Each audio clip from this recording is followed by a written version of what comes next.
The main character of this story, Zhang Yi, was one of the best players in a game called Apocalypse. There, he assembled a team and trained hard to become the strongest. Years later, he finally reached the point where he was just one step away from defeating the final boss. Together with his team, they managed to slay the last dragon, and Zhang Yi obtained the final fragment of the legendary Scroll of Dragon Blood. Just when he thought he had achieved everything he wanted, and that using the scroll would make him the most powerful player in the game, everything went wrong. His best friend and his girlfriend betrayed and killed him, taking the scroll for themselves.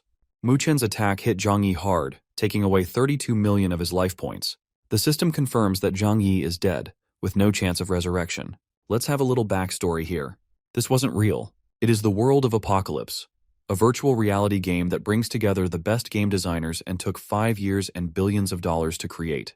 The game was set in the future, where alien monsters attacked Earth through wormholes, causing humans and creatures to mutate. If people didn't play the game, they would be killed by the system and turned into NPCs. No one wanted that, so everyone joined the game. But after the open beta, players faced a serious problem. They couldn't log out and had to stay in the game forever.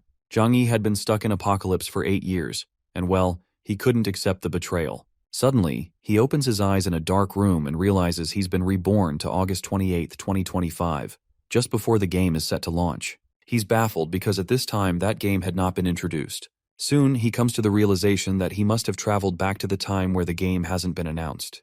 Zhang Yi is firm that he will make Mu Chen face the consequences by taking his life. He hops on the computer and knows that he needs to find the divine talent cards scattered around the world before the game begins. Well, these rare divine cards grant rare divine talents that can only be activated through finding this card in reality.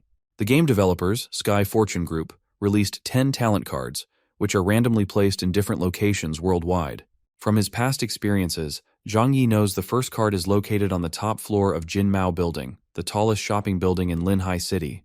Without hesitation, he rushes there, and sure enough, he finds the card right where he expected. But just as he reaches for it, someone stops him.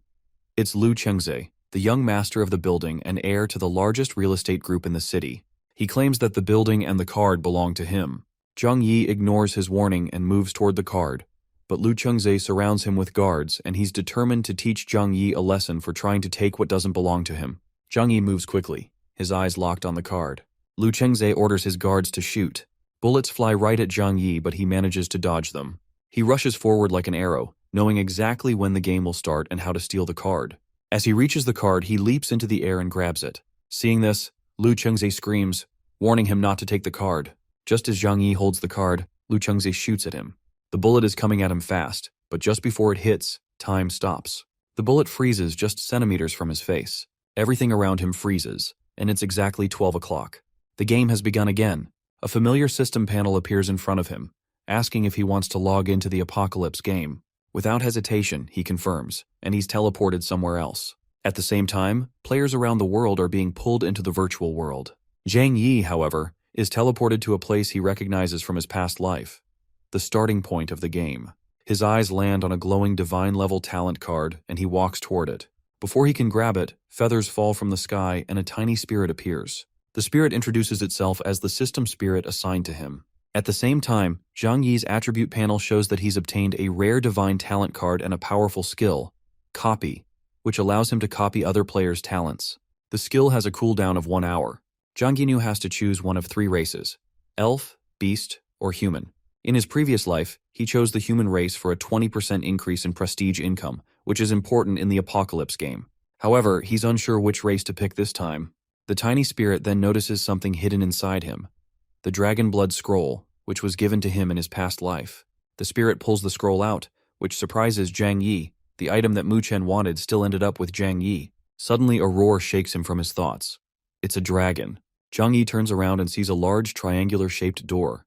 It's a hidden dragon camp, likely unlocked because he has the Dragon Blood Scroll. He's confused because he's never seen this faction before, but decides to activate the scroll, opening the door. As he walks through, he's teleported again, this time to a crowded place full of players discussing the game. Zhang Yi opens his control panel to check his stats. He has a skill called Dragon Race's exclusive passive skill, which is very powerful. The skill, Inferno Dragon Flame, is a level 6 gold passive ability. Every time Zhang Yi makes a normal attack, there's a 1% chance to summon an Inferno Dragon. When this dragon appears, it deals 150% of Zhang Yi's attack power as true damage to all enemies within range. Though the chance of this happening is low, its effect is almost as strong as a divine talent. Zhang Yi now needs to get familiar with his divine tier talent, and to do that, he needs to find someone to copy and test it out. Noises are coming from the ruined carriage, so Zhang Yi quickly moves to follow this noise, and that is when his attention is caught by the bald guy in front of him. This bald guy is reassuring another guy to relax if he has partnered up with him. Zhang Yi acts smartly, approaches his shoulder, but when the guy shakes off his hand, Zhang Yi apologizes and pretends to mistake him for someone else, using it as an excuse to approach him so that he easily activates his skill. This is exactly what he does. The system congratulates him for successfully copying and gives him an epic tier talent, Treasure Hunter. This allows players to find treasure within the range of 500 meters. Zhang Yi's face brightens up with happiness as it's an epic level talent. Just then, an announcement is made, welcoming the player to the apocalypse. At this moment, a man is looking at the computer screen and continues making the announcement, motivating the players to enjoy the game, addressing them as "my warriors." After finishing the announcement, the corner of his mouth lifts into a sly smirk. Back in the game, the same bald guy whose skills have been copied by Zhang Yi is planning to have no teammates as he is full of himself and is confident in his own abilities, so he decided to venture out alone, though he is immediately stopped by Zhang Yi. He kindly reminds him to not act rashly, as it might be very dangerous outside. Carelessly, the bald guy pushes him away, accusing him of being a coward. After all, it is just a game. Then he climbs up a window before jumping out and mocks all the players arrogantly to stay here and watch him play the game, and then he leaps out of the window. Before he could even get on the ground, he lands straight into the mouth of a giant spider waiting for the players below. The bald guy disappeared immediately, and the system announced, "Player no. 3580 has been killed with no chances of revival." The announcement is like a death threat among the rest of the players, who are now terrified as panic takes over. Zhang Yi couldn't help but shout to everyone that this isn't a normal game. He continues to explain, if they die in here, they die in real life too. This is a battle for life and death. The players finally understand. This wasn't just a simple game. However, the system continues with the first mission, which is to find the safe zone. The instructions are to follow the small map to find the 886th safe zone in District B, Hopetown. In Hopetown, their safety will be greatly guaranteed. The reward is an extra respawn chance, the failure penalty is death, and the remaining time is 3 hours 58 minutes. While all the players are terrified and unsure about their next step, Zhang Yi quickly runs to the back of the carriage. Based on his past life memories, someone in the 7th carriage used a safety hammer as his weapon, and it is actually there. As he holds the weapon, he remembers, unexpectedly, it turned out to be a disguised blue-quality weapon, so the other players were very jealous. Just as Zhang Yi predicted, as soon as he touches it, the hammer transforms into a sharp weapon. It is a frost blade made of meteorite iron. This is not it, he remembers precisely. There is also a hidden treasure chest in this carriage, so he activated his treasure hunter talent. The treasure appears right under a seat. He bends down to take that box. It turns out inside is Dragon's Breath Potion, blue quality. It contains powerful dragon's breath. All the preparation is completed. Zhang Yi doesn't hesitate now and rushes outside the window. The moment he jumps out, he swings his frosted blade, carving a bloody path through the spider with the superior attributes of the Hidden Dragon clan. Everyone who sees the weapon in his hand can't help but discuss that this guy is amazing, though they know that surrounded by so many spiders, even if someone is carrying a legendary weapon, they have to do well. Zhang Yi doesn't care, so he continues dealing with the spiders. Human presence attracts more spiders. The players at the respawn point think Zhang Yi is seeking death. Meanwhile, Zhang Yi wants to attract even more spiders. When the spiders completely surround him, he instantly stops, takes out the Dragon Breath Potion, ready to let these monsters taste the power of the Dragon's Breath Potion. Instead of drinking it, he throws it straight towards the monsters. The potion bottle hits a spider's leg and shatters, which causes an immense flame eruption, and the spiders end up being caught in the flames. System notifications pop up continuously as he keeps leveling up, receiving 50 copper coins and health potions too. Zhang Yi holds the items in his hand, feeling lucky and hoping to get a few more of the Dragon's Breath potions. On the other hand, players see him easily take down tons of spiders and can't believe it. They think it is definitely cheating, but at the same time, some players think of going and forming a team with him since they feel like this guy is quite powerful and has a higher background.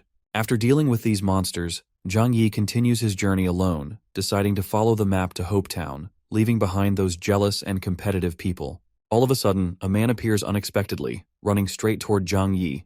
The man falls to his knees begging him to help and save his daughter, who has been taken away by monsters. Zhang Yi's expressions don't change a bit. His mind wanders to when, in the past life, Many people got into trouble in that dense forest, but at the same time, there should be many good things hidden inside, so he agrees to follow this man. But little does he know, behind this helpless, sobbing man is a demon wearing a smile full of evil. Zhang Yi starts searching for the man's lost daughter, but after walking for a while, he senses something's off, so he calls out for the man to ask about where his daughter got lost since the forest is pretty big. Ahead he spots flickering lightness out of the cluster shadows, though when he turns back on not hearing any reply, the man has disappeared without any trace. At first, Zhang Yi confusingly looks around, wondering where the guy vanished, an odd feeling taking over his heart, but ignoring those negative thoughts, he keeps going straight ahead. Zhang Yi deep down clearly senses eyes watching him from the darkness, but he pretends to not notice it.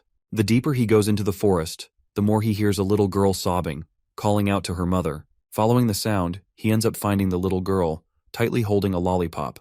Zhang Yi approaches, squats down slightly, and advises her to not stay here alone as it is dangerous.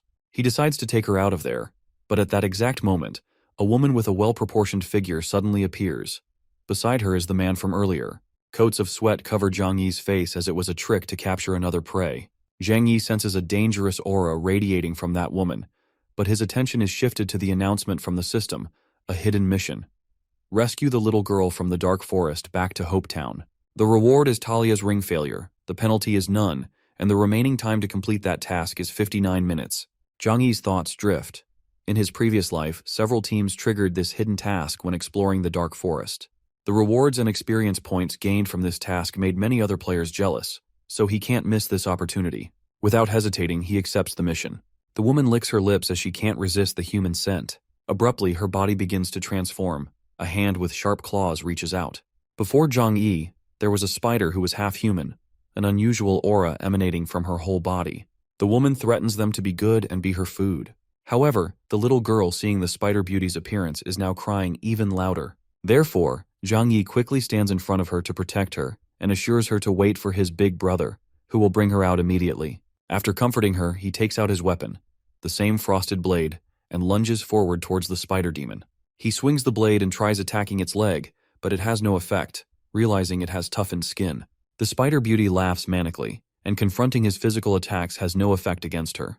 Then she swings her deadly leg at Zhang Yi, but he manages to deflect it with the help of his frosted blade. He slides backward. Somehow the tiny spirit appears, her expressions full of worry. She explains the beauty spider is a level 20 boss. It is impossible to defeat her with his current strength now, so he should give up the task and leave this place. Hearing this, Zhang Yi glances at the little girl crying beside him. Such a thing as escaping alone is something he refuses to do.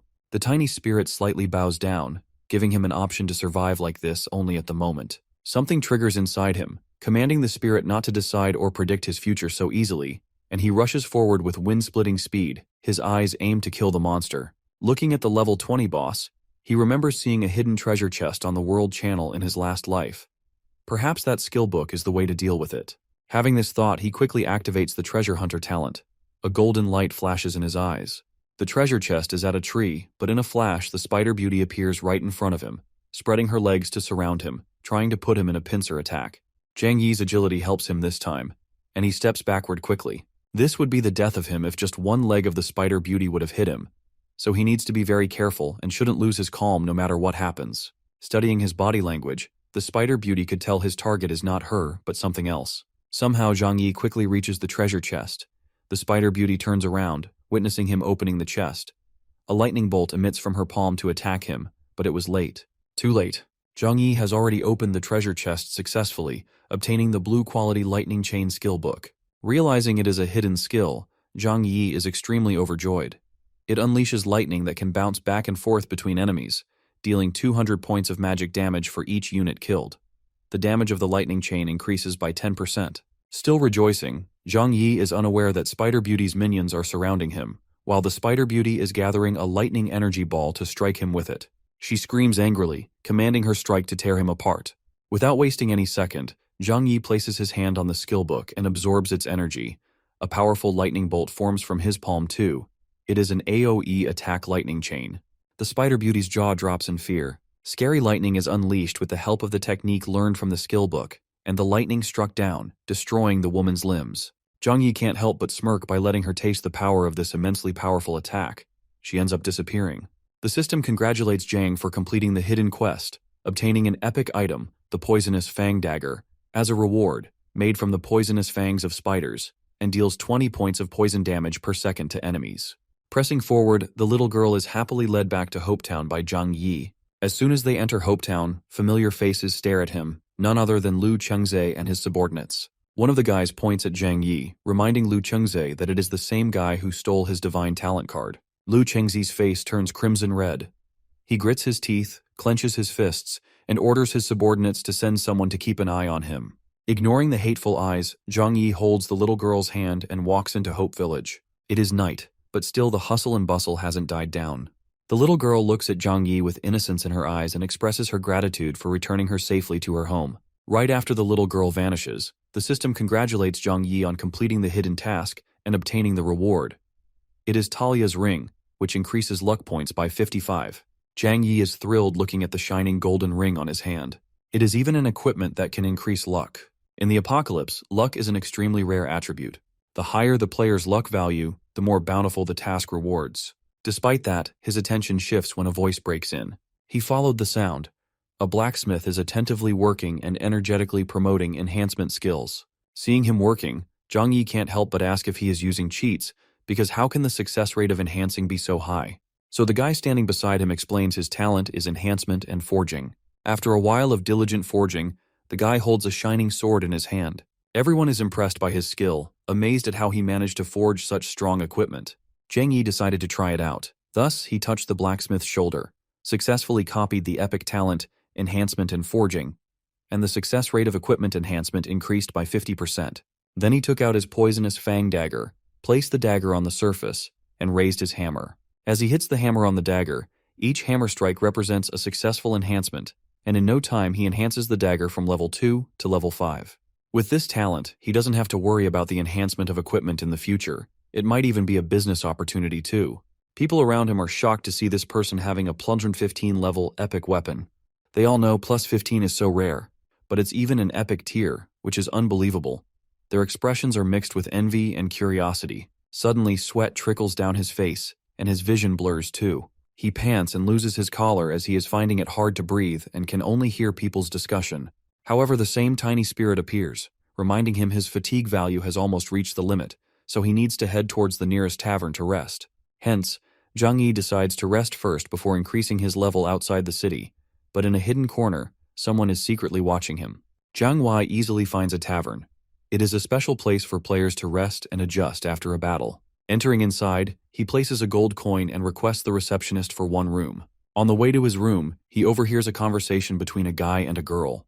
The guy is asking if she has seen the World Channel and mentions that someone completed a hidden task in the dark forest. The girl responds that the person is really lucky and even received an epic tier weapon. In his thoughts, Zhang Yi believes that luck is also a part of strength, but he will use his strength to catch hold of good luck. Later on, in the tavern room, Zhang Yi lies on his bed, his eyes staring at the ceiling. He thinks to quickly reach level 20. Only that way will he be able to learn stronger skills. When players reach level 20, they will get job advancement, any one profession out of the 7, which includes knight, berserker, assassin, mage, archer, priest, or beast tamer. Thinking of the one who was the reason behind his death in his past life, hunger for revenge fills his eyes. The next morning he leaves the inn, walks in the forest for a while, but suddenly stops as he senses someone, so he asks them to stop sneaking around and come out. Discovering a group of people stepping out of the bushes, led by Lu Chengze. Lu Chengze smirks, calling him lucky for the last time, and challenges him to run again to test his luck. Each of his men looks aggressive. Before Zhang Yi could respond, Lu Chengze signaled his men to attack him, though Zhang calmly activated the forced PK mode, raising his hand and releasing a lightning bolt. Zhang is confident. He was thinking about showing his new skill, Lightning Chain, and this is definitely the perfect time. But strangely, the lightning grows weak and vanishes completely. Zhang Yi panics, wondering if he has been silenced. Just then, beside Lu Chengze, there is a guy standing in a cloak. It is he who made him unable to use his skills. This is an alarming situation for Zhang Yi. While panic washes over his face, Lu Chengze suggests he accept his fate. Immediately, a guy from their group charges forward, swings his fist to hit Zhang Yi, but he stands firm, his lips curled into a mysterious smile. The whole group is shocked, realizing he is not taking any damage, and his equipment is too good. Their damage isn't high enough. Frustratingly, Lu Cheng's summons his weapon. It is a blue quality weapon, and it has even been enhanced to plus 115 level. It is a bow. As he shoots the arrow, it quickly splits into countless arrows, but Zhang Yi stands unfazed. Some scratches appeared on his face, but he is still smirking. The total number of these arrows exceeds 100, which should meet the trigger conditions. The trigger, which can summon an inferno dragon. The dragon, with its massive wings and red flames, appears beside Zhang Yi. It roars, shaking the whole surrounding. Scared, the group tries running, but they have been frozen by Zhang Yi, and with its master command, the dragon attacks them with a combination skill, including an AoE attack and Inferno Dragon Flames. In an instant, the Lu Chengze group disappears, leaving a few pieces of equipment behind. Smiling, Zhang picks up Chengze's weapon, and just with the experience points and equipment, he is now upgraded to level 20. The item he has just obtained is a blue-quality silver moonbow of plus 115 level. The arrow splits into 100 after being shot and will fall like meteors. Finally, the system congratulates him on reaching level 20 and allows him to proceed to the main game to find a job change officer to start the job change trial. At the Hope Village's Fountain of Revival, Lu Chengze and his group appear there.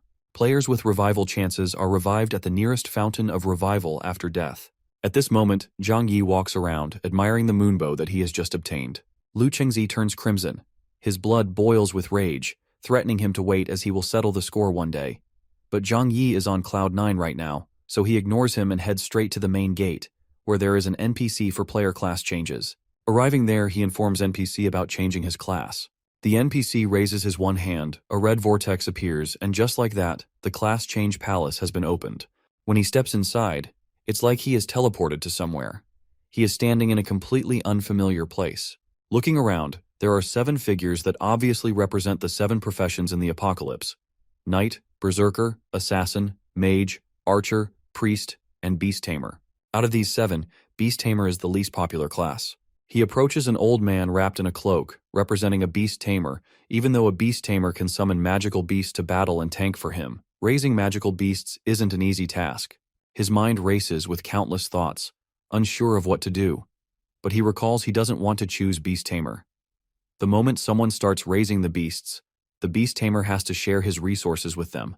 But resources are scarce in the apocalypse, which stops the Beast Tamer's growth later in the game. This causes them to be eliminated, though only Knights and Beast Tamers are suitable for the dragon race. Meanwhile, Knight is not bad, but Knight is an early game class, and they are quite weak late game. Many Knights burst down in his past life after reaching the late game stages, but Beast Tamer is different. Zhang Yi has a divine talent, and he can collect resources 10 times faster than other players, even get a dragon companion later because of his race.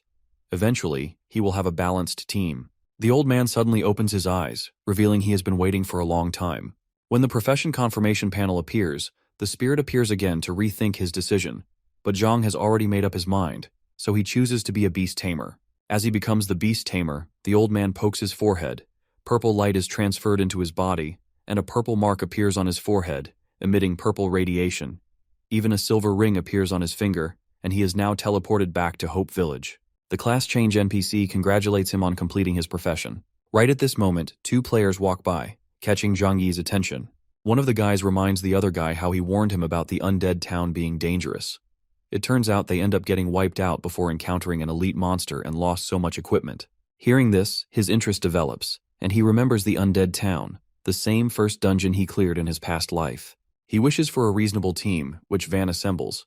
Combined with his past experience, they would kill the boss in minutes. At the same moment, a group of nearby players call out for anyone who is level 20 and has completed their class change to form a party to go to the undead town. Only 2 slots are left, first come, first served. A girl in a cloak approaches them, asking if any space is left. Seeing a beautiful mage, he warmly welcomes her. Taking this as an opportunity, Zhang Yi steps forward, eager to join too. The guy looks down on Zhang Yi, assuming he is like a mage with worse skills, as he just became a Beast Tamer. But because they were short with 1 player, he allows him to. At the undead town, desolate graves surround them. The guy turns back, questioning Zhang Yi if he hasn't seen the world chat. Beast Tamers have the lowest ATK out of the 7 main classes. Basically, he is trying to mock him. Embarrassed, he gives an excuse that maybe he likes animals. Suddenly, an arrow came flying towards them at an extreme speed. The girl in the cloak and Zhang Yi react in time, dodging the arrow, which ends up crashing on the ground. The whole group takes position as the enemies are coming to attack them. Countless skeletons emerge out of the graves surrounding the group. One of the guys swings his sword, slicing the skeletons in half. Though from behind, 2 more skeletons attack him out of nowhere. Meanwhile, the girl in the cloak has removed her cloak, tightens her grip around her weapon, and casts fireballs using the arcane mastery skill. Flames erupt on the surface. Skeletons are engulfed in the fire, but in an instant, a skeleton appears from behind, pressing a dagger against the girl's throat, catching her completely off guard. Witnessing this, the ring on Zhang Yi's hand emits a purple light, the same light that was transferred to him by the representative of the beast tamer. Countless black crows to appear. The crows caw ominously that it scares everyone there. Around them are bolts of the same purple lightning radiating from Zhang Yi earlier. It turns out that Zhang Yi has used his crow summoning skill. It is the beast tamer's basic skill to summon a murder of crows to disrupt and attack the opponent, dealing 50 points of magical damage. The crows continuously strike the scary lightning at the skeleton, burning and paralyzing them. Taking this as an opportunity, Zhang Yi rushes towards the skeleton, slices off the skeleton's head easily.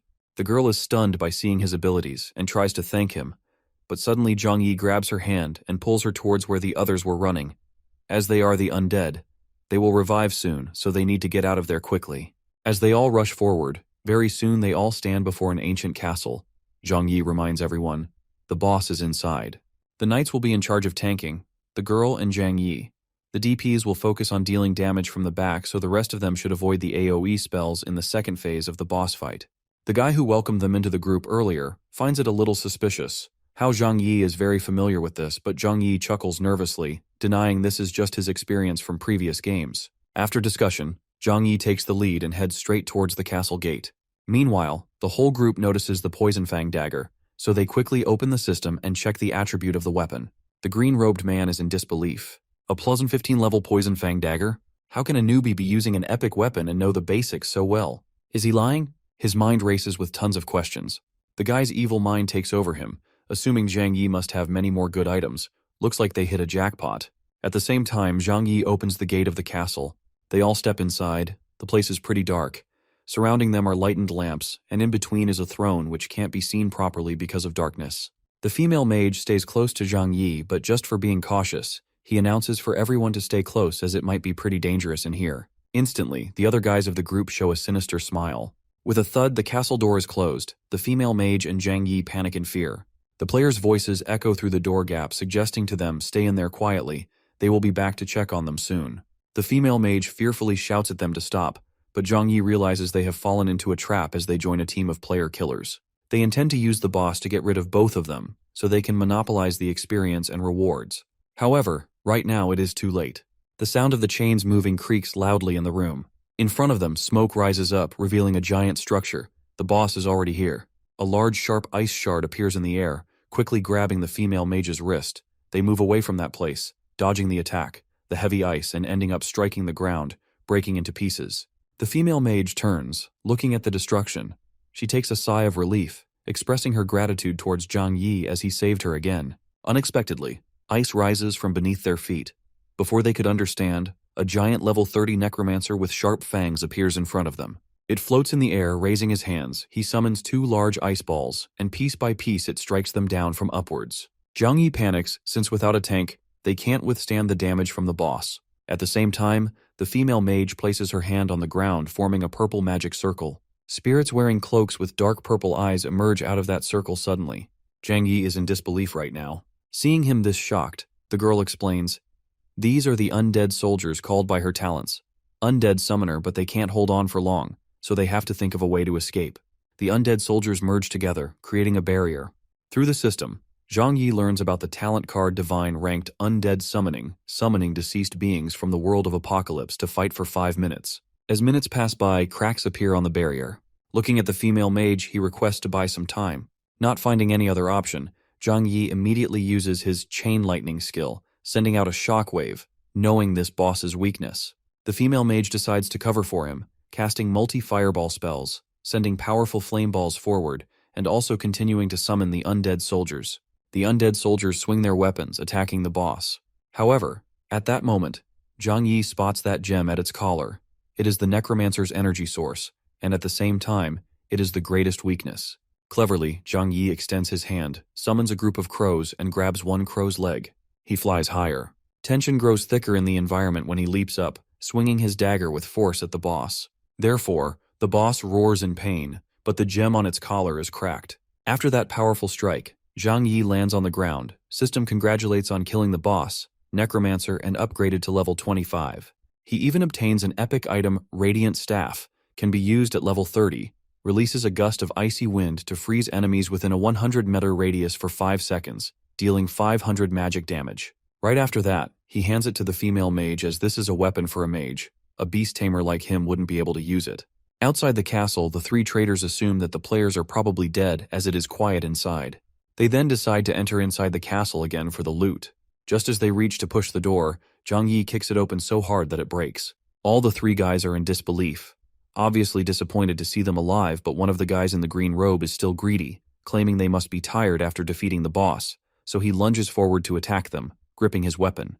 Without hesitating a bit, Zhang Yi spread his arm to protect the girl, his eyes filled with rage. He demands to know the reason behind them betraying their teammates. Seeing the evil smile, he could see Mu Chen in him, the same Mu Chen who made him believe to support him no matter what happens, and just like him, this guy is also betraying his teammates. Zhang Yi grabs the female mage's hand. Touching her makes her cheeks turn red, but this handshake succeeded Zhang Yi in copying the divine skill Undead Summoner. Just as the man in green robe swings his weapon, beneath Zhang Yi's feet a magical array is formed. To everyone's surprise, he summons the same necromancer he just defeated inside. The necromancer freezes all the three traders and they gradually disappear. The system announces, players Haon Wang, Wei Du, and Yu Su have been killed by necromancer, having no revival chances left. All of a sudden, Zhang Yi's vision blurs. Sweat beads his head, he loses his consciousness and falls on the ground, but the girl helps him out. Before fainting completely, he could see the face of the female mage, worried for him. At this moment, the system also announces, player's fatigue value is at the limit, so he needs to reach the nearest rest point. Completely losing his consciousness, he had a dream of the system congratulating him on clearing the stage. Zhang Yi ranked second on the leaderboard.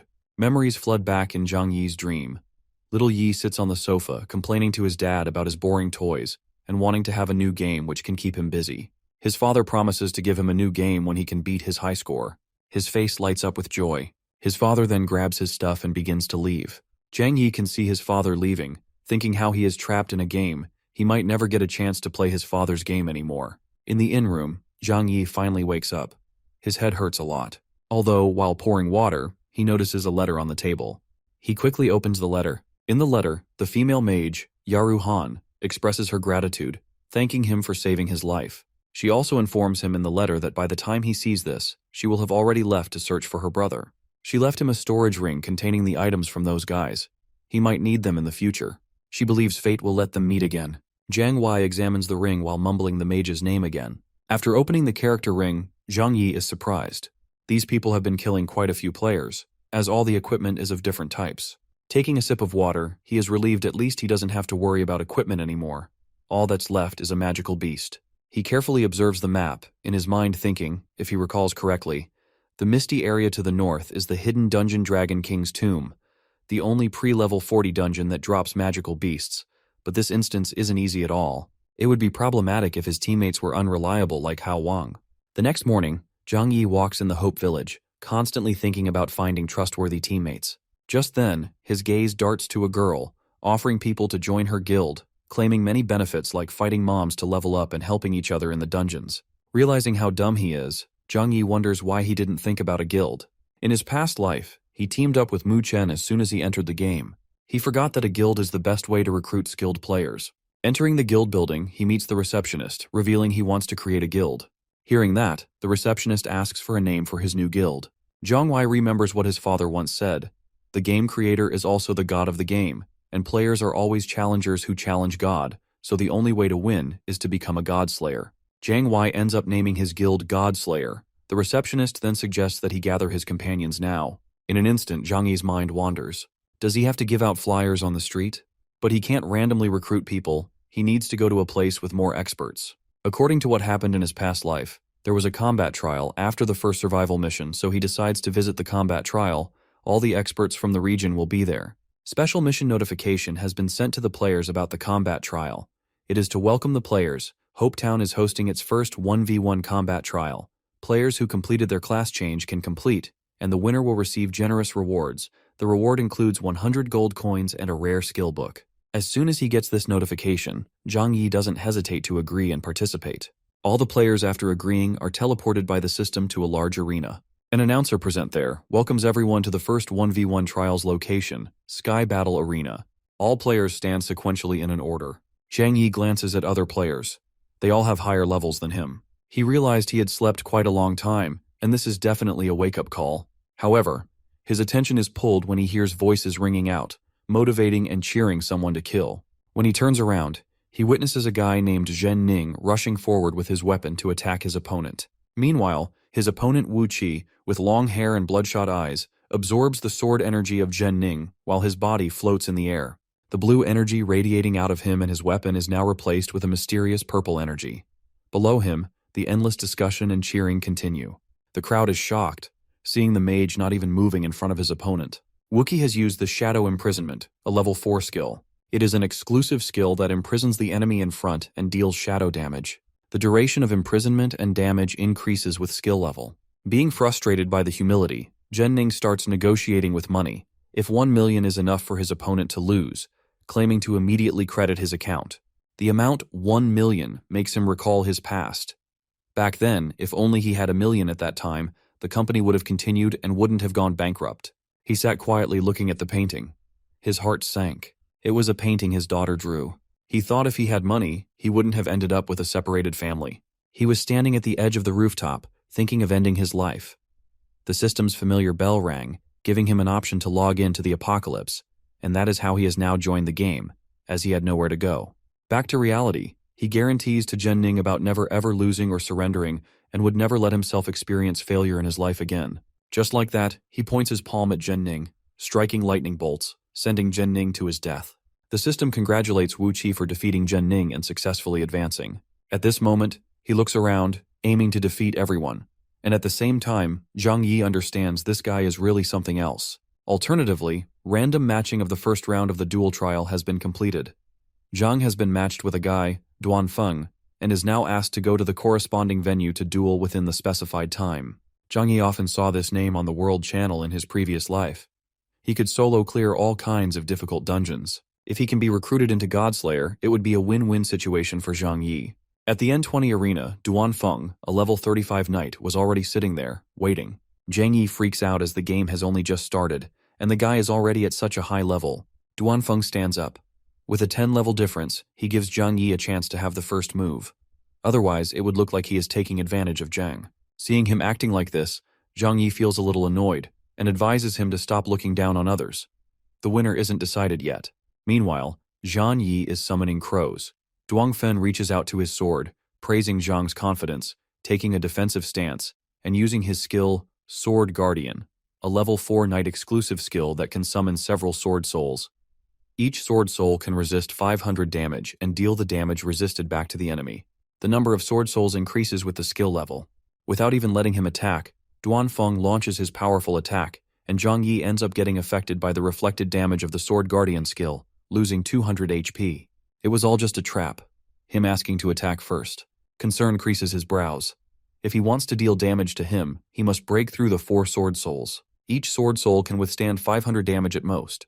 This also means that he must take 2000 reflect damage, and his HP is only 2000. Noticing him hesitate, Duan Feng charges forward, gripping his sword tightly, charging all 4 swords at him, reminding Zhang Yi that hesitating is giving his opponent the opportunity to kill. Zhang Wei retreated while blocking attacks, knowing if this goes on, he will have no chance of winning. He must find a way to break the 4 sword souls. Suddenly, he remembers checking the items collected from Hao Wang's group. Among them was an undead suit item that helps in not dying if suffering fatal damage, recovers 10% of HP, and has a 25-hour cooldown. Having no choice, he quickly equips it.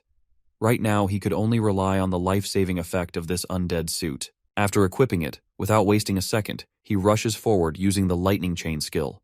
Duan Feng wonders if Zhang Yi has a death wish or something. He will be killed by his sword soul before he even attacks because of his current HP. He raises his sword arrogantly, claiming it is over, but little does he know Zhang Yi has triggered the undead suit skill's Undead Guardian, which will help him in not dying if he has suffered fatal damage. And just like that, his sword took multiple hits, cracking piece by piece. Increasing his power, Zhang Yi shatters the swords. Confusingly, Duanfeng tries to understand what just happened, but, in the chaos, gets stabbed by Zhang Yi's poisoned fang dagger.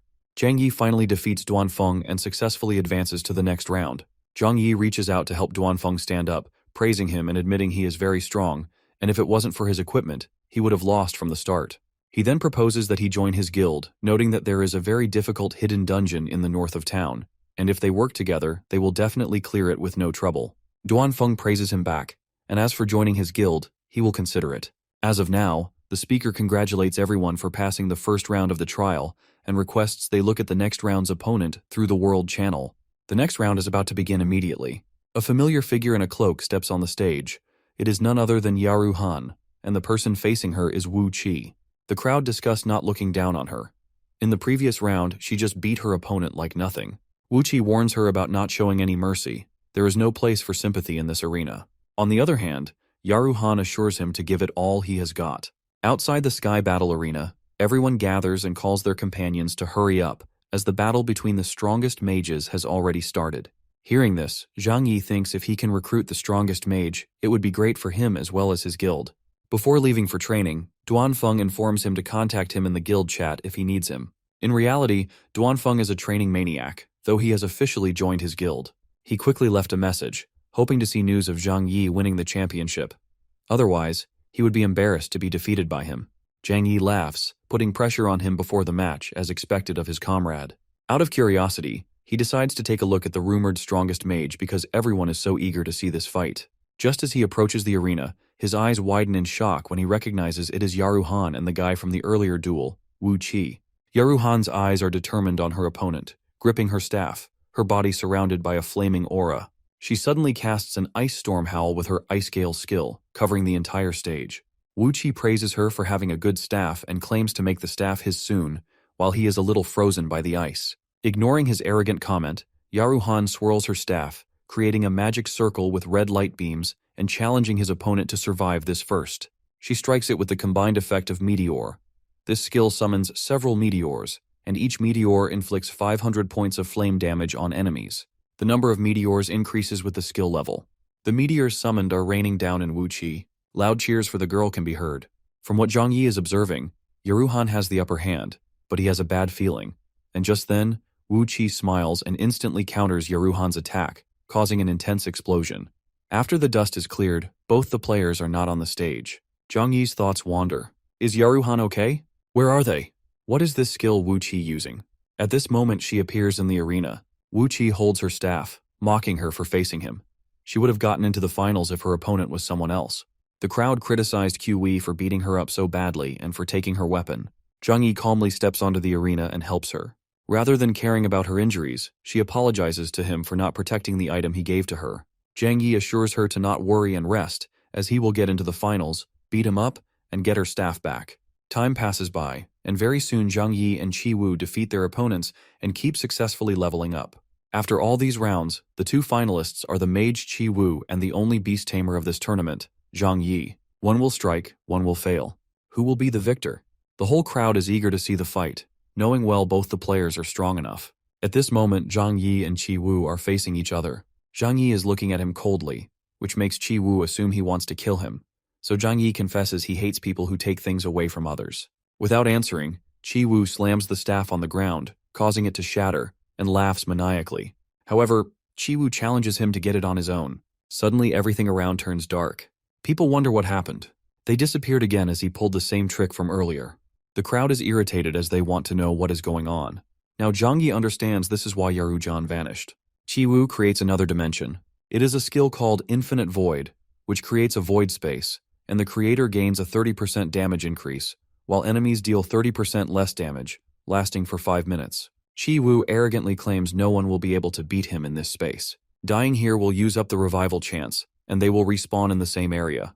He gives Zhang an option to surrender quietly, but without replying, Zhang charges straight at Qi Wu to attack with his dagger, but he quickly dodges it. This guy is barely giving him a chance to get close.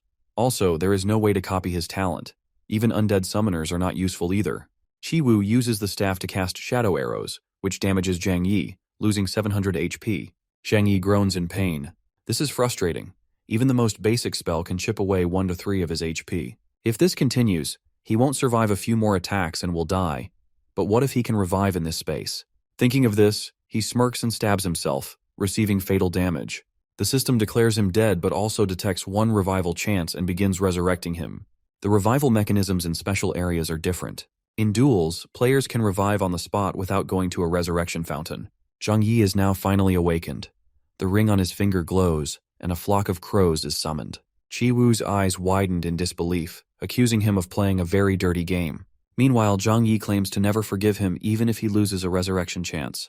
Zhang Yi attacks with crows, something Wu Qi absolutely despises. He then rushes in for another attack, and Wu Qi comes to the realization, which is enough to make his pants wet, that Zhang Yi is faster now, different from before. Zhang Yi follows through with a double lightning chain attack, giving 800 HP damage to Wu Qi. Out of fear, Wu Qi murmurs to himself that he can't afford to lose, so he retaliates, but Zhang Yi proves to be way stronger. The fight continues, and with all his might, Zhang Yi strikes back with insane force, ultimately defeating Wu Qi and winning the duel competition. The spectators can't believe how quickly it ended, but they agree that Wu Qi's defeat was well-deserved. After all, he stole the girl's staff first. The host lifts Zhang Yi's hand in triumph and announces him as the victor. He brings out the champion's reward, which, when opened, can provide a random level 35 historic rank piece of equipment. Zhang Yi thinks to himself that a level 20 poison fang dagger no longer suits him, but a high-level weapon would be a great addition. He opens the chest and receives an ice and fire sword. Zhang Yi is thrilled with his new equipment, relieved that his revival chance wasn't wasted, and proud to be a champion. However, he's soon warned not to misuse his newfound power. Shortly after, he is surrounded by others begging him to add them as friends. Zhang Yi then returns Han Yaru's staff, as promised, and asks her about the time she mentioned wanting to find her big brother. He adds her to the guild, and his head spins as he receives a flood of guild requests. Poor Zhang Yi is then chased by so many people begging him to add them to the guild. The starting guild size is limited to only 10 members, with each level up increasing the cap by 5. Zhang Yi can't let random people join, especially since they lack a healer.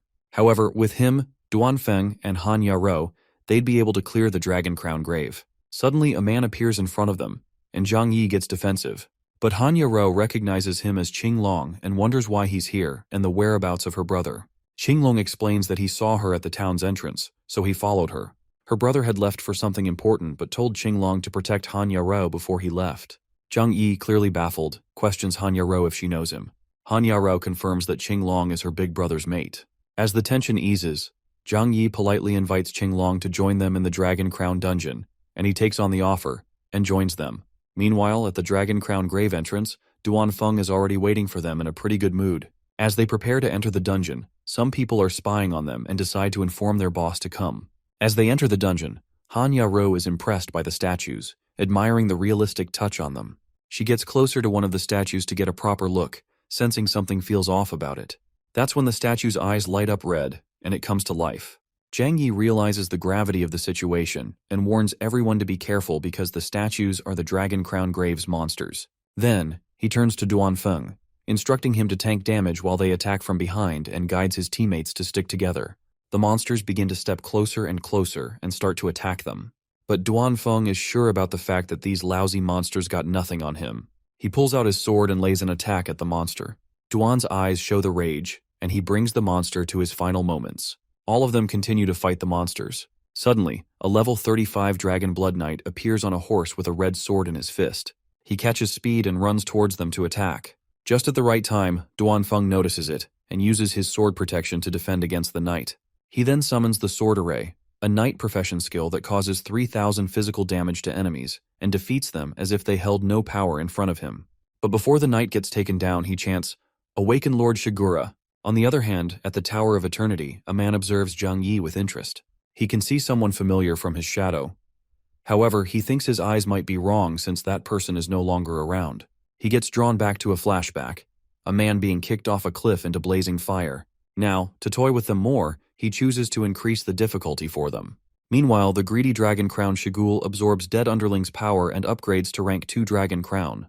Knowing what that means, Zhang Yi comes to the realization that the final boss drop's monster egg will be rare. The rank 2 Crown Dragon's attack causes their HP to decrease as fast as lightning, and if this goes on, all of them will be beyond saving. So, Zhang Yi guides everyone to split up, run far away, and avoid the Dragon Crown's attack. After that, he pleads with Duanfeng to use his sword protection.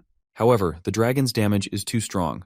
Duanfeng realizes that his sword soul can only block this one attack, and he can't block the upcoming breath of the dragon.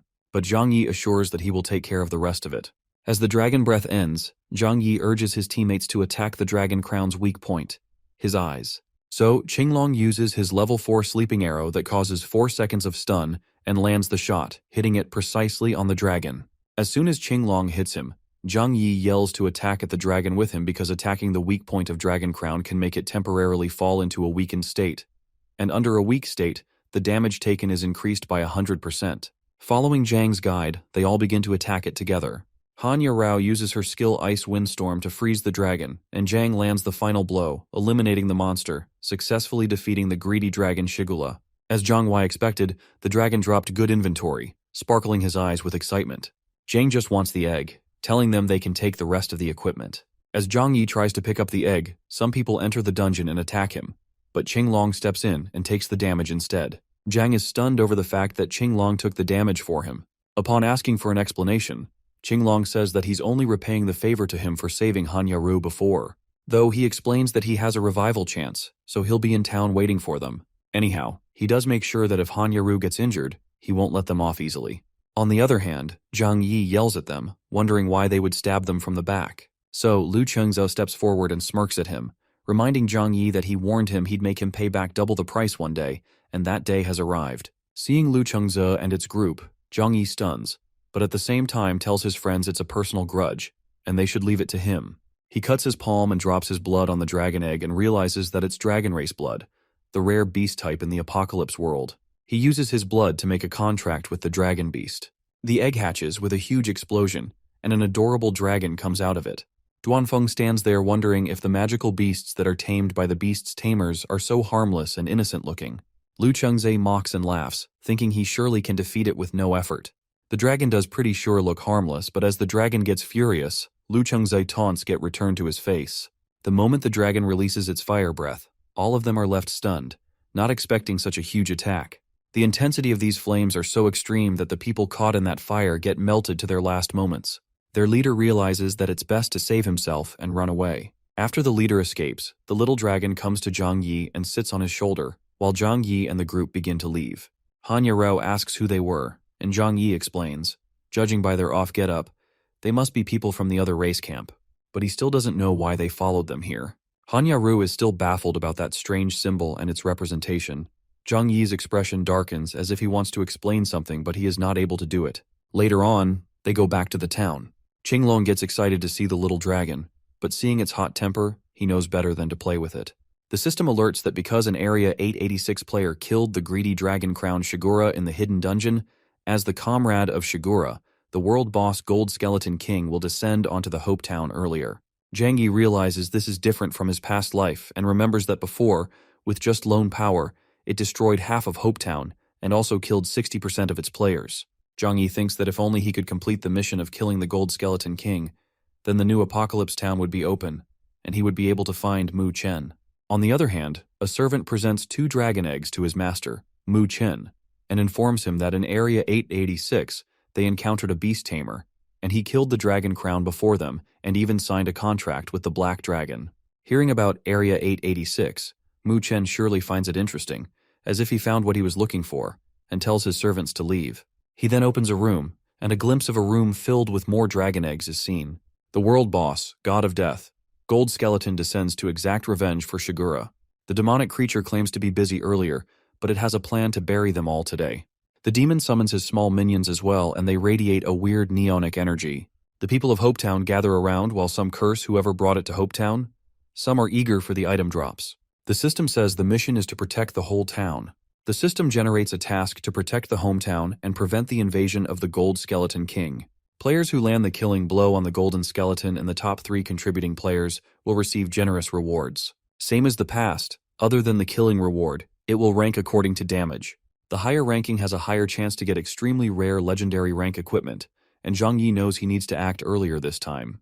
Turning back to his mates, he refrains everyone from panicking because the Gold Skeleton King moves very slowly. If they maintain a distance of 100 meters or above and use long-range attacks, they won't get injured by it. To bring the monster to its death, Zhang Yi urges everyone to follow his instructions. He instructs Duanfeng to go near mobs while others follow Zhang Yi and attack the boss. Meanwhile, the Gold Skeleton King unleashes the skeleton soldiers at the town. And while everyone fights the skeleton, one of them gets injured by the skeleton's ferocious attack. The whole group puts up a tough fight unleashing attacks, but the skeletons are too powerful. Meanwhile, Xiaoyu heals the man while others fight. As the outside town gets dangerous, Zhang Yi tells everyone to go back in. The skeleton soldiers gather to attack. Zhang Yi tells Duanfeng to disrupt their formation and not let them use the array. Duanfeng charges at the formation with his swords and clears it using Blade Tempest skill. Meanwhile, someone tells a clan leader if the fight goes on, all rewards will go to those people from the God Hunt. The greedy leader tells him to go inform the other guild's clan leaders because they can't let the others get the boss reward. Zhang Yi can't stand this demon killing people, so he is about to charge fire all spells against it. But before he could, to make Zhang Yi pay, the clan leader comes from behind, clarifying they are here for the rewards, as they can't let his guild Godslayer take them all. Hearing this tomfoolery, Zhang Yi is quite unable to believe what he said. Do they really think they can beat the boss by themselves? On top of being useless, they are being nuisance, so Zhang Yi shows no interest in arguing with them if they want the rewards. They get them themselves as the boss of the skeletons is right in front of them. Meanwhile, the Skeleton King prepares to attack. The Gold Skeleton King unleashes a full-blown attack, but to Zhang Yi's surprise, Xiaoyu, who he thought had already left, steps in and blocks the strike with her Shield of Light skill. She figured their team lacked a healer, so she decided to help out. Meanwhile, Qinglong warns Han Yarao to be careful, but her left leg gets stuck, leaving her unable to move.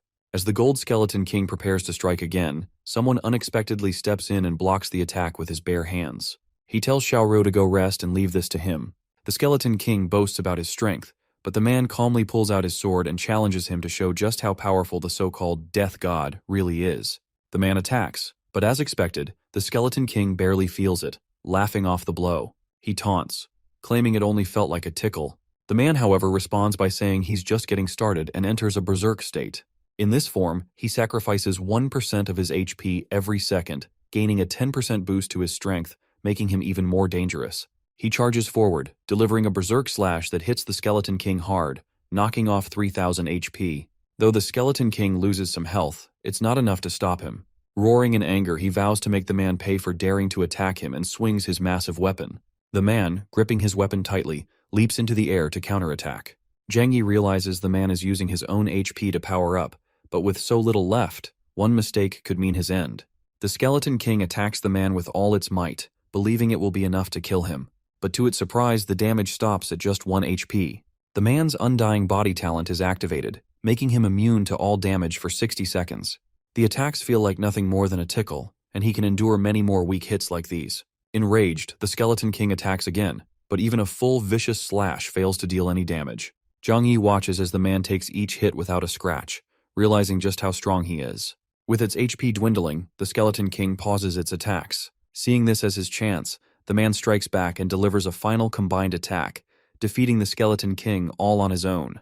The Skeleton King drops the Undead Ring, a level 40 legendary item.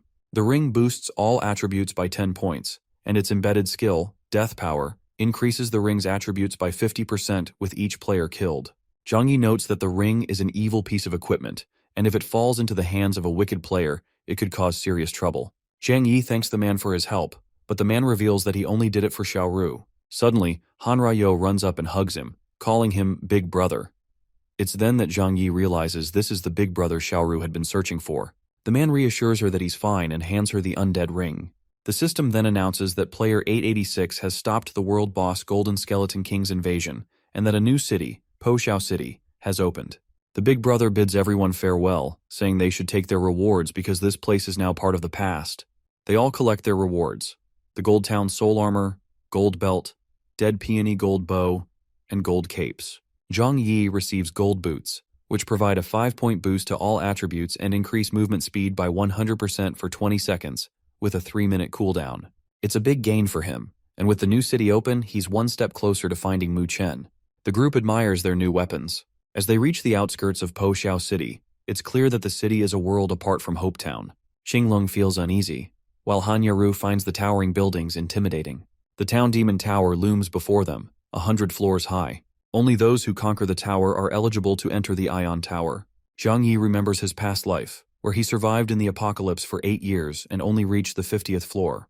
The monsters inside the town demon tower are fierce, but the drops are worth it. The higher the floor, the better the loot.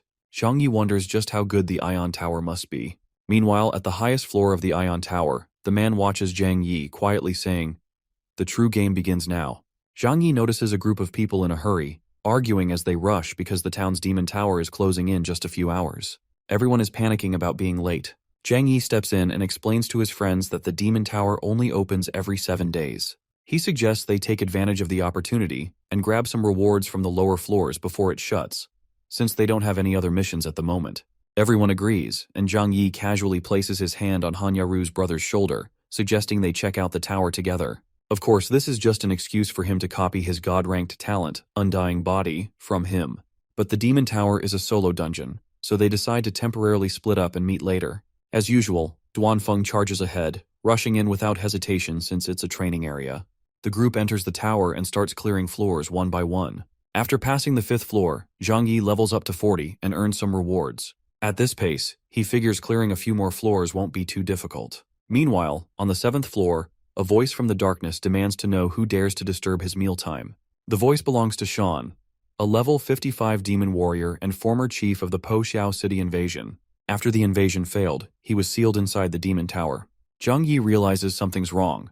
Shan is supposed to be a floor 15 boss, but here he is on the 7th floor. He'll need to be careful. Shan charges at Zhang Yi, but when the black dragon attacks with fire breath, it does no damage. Zhang Yi quickly realizes he can't win this fight. Shan's attacks are much stronger than before. The tower is about to close in just 10 seconds, and with barely any HP left, Zhang Yi knows he's in a tight spot. But he stands his ground, points his sword at Shan, and tells him to bring it on. Provoked, Shan rushes forward for a final strike, but just as he swings his weapon, the tower shuts down. Time's up and Zhang Yi is teleported out. Back outside, Zhang Yi breathes a sigh of relief, realizing how ferocious the monsters inside were. He's lucky the timing worked out, or he'd be dead by now. Han Yarao notices her brother isn't with them, but both Qinglong and Zhang Yi reassure her that he must have gone off somewhere.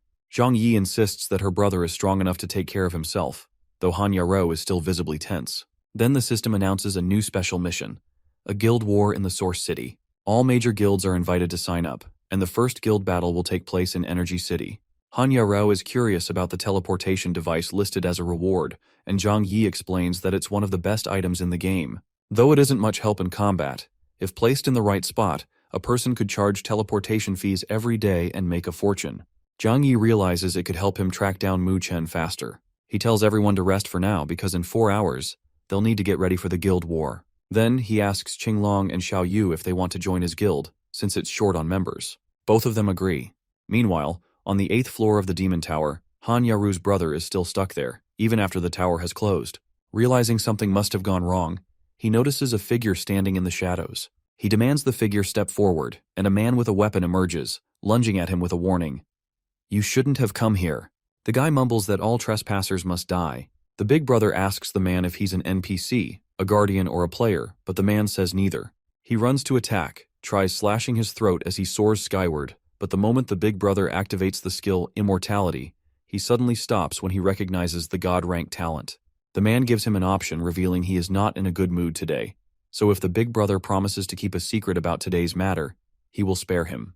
And as a trade, he will tell him a secret about the apocalypse. He says that not long from now, the apocalypse will face a catastrophe no one can survive, unless... However, he doesn't complete his sentence and tells the big brother that that's all he can tell him, and he needs to find out the rest himself. Before he leaves, the big brother asks how he can leave this place, but the man tells him 7 days later, the tower will open once again. That's when he can leave. Sweat trickled down, and Big Brother noticed that the man stopped when he saw the god-ranked talent, so he wonders if the catastrophe is related to god-ranked talent. He now worries that the catastrophe really exists. Meanwhile, Zhang Yi meets up with his guild members and says now that everyone has rested, it's time to go to the Source City and give it their best. Everyone is excited and eager to know what is going to happen next. In the Source City, the announcement says players who die here won't lose their revival chance, won't drop equipment, and will only lose 20% of the crystal obtained in the Source City. The duration is 4 hours. Guilds will be ranked according to crystal, and ranking will refresh every now and then. Crystal has a fixed location, but often spawns at the place where the boss guards. Zhang Yi gathers everyone to discuss their strategy. He tells his team they have a disadvantage in numbers, so they need to find nearby areas. So when a place is attacked, nearby teammates can go provide help. Zhang Yi tells everyone to split up. They all move to their places. They all are ferociously dealing with different creatures. Zhang Yi occupies a rank 3 of Water Crystal Mine. The system alerts the guild ranking. In first is the Disdain Heroes Guild with 20 people and 10,600 crystals. On the second is Hunt Gods Guild with 5 people and a total of 3,000 crystals. The third is the Promise Gate Guild with 10 people and 4,600 crystals. Zhang Yi notices that the 5 of them occupy a rank 3 Water Crystal Mine, and if he wants to get a higher rank, they have to occupy more mines. Meanwhile, the Promise Gate Guild leader, Zhao Feiming, sees Zhang Yi's guild only has 5 people, and each mine has weak defense. They have far more members than Zhang Yi, so he tells his members if they attack each mine at the same time, they can easily snatch it. Zhao Feiming tells his team to attack. They attack Hanya Rao's mine and get a hold of her. Zhao Feiming tells his teammates to kill her. While Zhang Yi fights monsters on his side, he gets an alert that Hanya Rao is in danger. He turns his back on the monster to save Hanya Rao, so the monster takes the opportunity to attack him from behind. However, Xiao He, the black dragon pet, defends against the attack with his fire breath. Zhang Yi picks his golden boots and leaves the place to Xiao He while he goes to help Han Yaru. The system alerts that Zhang has used Gold Boots skill, Gold Speed. This skill increases speed by 100% and lasts for 20 seconds, helping him get to Han Yaru faster. Zhao Feiming presses a sharp blade against Han Yaru's throat, mockingly saying what a pity it is that such a good-looking face is wasted. He then asks Han Yaru, if she claims to have companions, then why he doesn't see anyone coming for her. After hearing noise from behind, Feiming turns around and sees Zhang Yi approaching. Feiming immediately orders his members to capture Zhang Yi. As Feiming's members attack Zhang Yi rushes past them, scattering them aside. He stands in front of Feiming and calls him shameless for attacking a single girl with his entire team. Feiming yells at Zhang Yi, demanding to know who he thinks he is to teach him a lesson, and dares to attack his people. Roaring in anger, Feiming declares that Zhang Yi should die for interfering in his business. Feiming lunges at Zhang Yi, but Zhang Yi moves forward at bullet speed with his sword, making Feiming shocked and saying that the destiny of them is to get killed by his sword. As Zhang Yi defeats Feiming, a notification pops up informing everyone that Feiming has been killed by Zhang Yi, who has obtained 500 crystals. Zhang Yi turns to Han Yaru and asks if she is okay. Han Yaru assures him that she is fine, saying he arrived just in time. Sometime later, Disdain Heroes Guild leader Situ Yan approaches Zhang Yi and Han Yaru, clapping as he mockingly remarks that a hero is saving a beauty. With a smirk, Situ Yan greets Han Yaru, saying he never expected to meet her there again. He then demands Zhang Yi to stay away from Han Yaru, claiming that she belongs to him. Han Yaru tells Zhang Yi to ignore Situ Yan, informing him that Situ Yan is a shameless bastard who has been harassing her in the real world. Zhang Yi grabs Han Yaru's hand and begins pulling her away. Then Situ Yan calls after Zhang Yi, challenging him to a duel, offering a 10th rank 3 crystal mine if Zhang Yi wins against him, but if Zhang Yi loses, then he has to give him Han Yaru. Zhang Yi rejects the offer, saying he isn't interested in babysitting a peacock like him. Situ Yan gets offended by Zhang Yi's rejection, saying how dared he to reject his offer and refuse him. Situ Yan launches a sword attack at Zhang Yi and Han Yaru. Seeing the attack coming, Zhang Yi shields Han Yaru, telling her to be careful, and promising to get her out of there once he deals with Situ Yan. Zhang Yi leaps towards Situ Yan. Situ Yan snarls that none of them are allowed to leave from there. In the next moment, flying swords knock the weapon out of Zhang Yi's hand. Realizing that he has no time to fight back, he watches as Situ Yan rushes towards him. In just a few seconds, Situ Yan manages to pierce Zhang Yi with his sword, saying that he possesses legendary rank talent.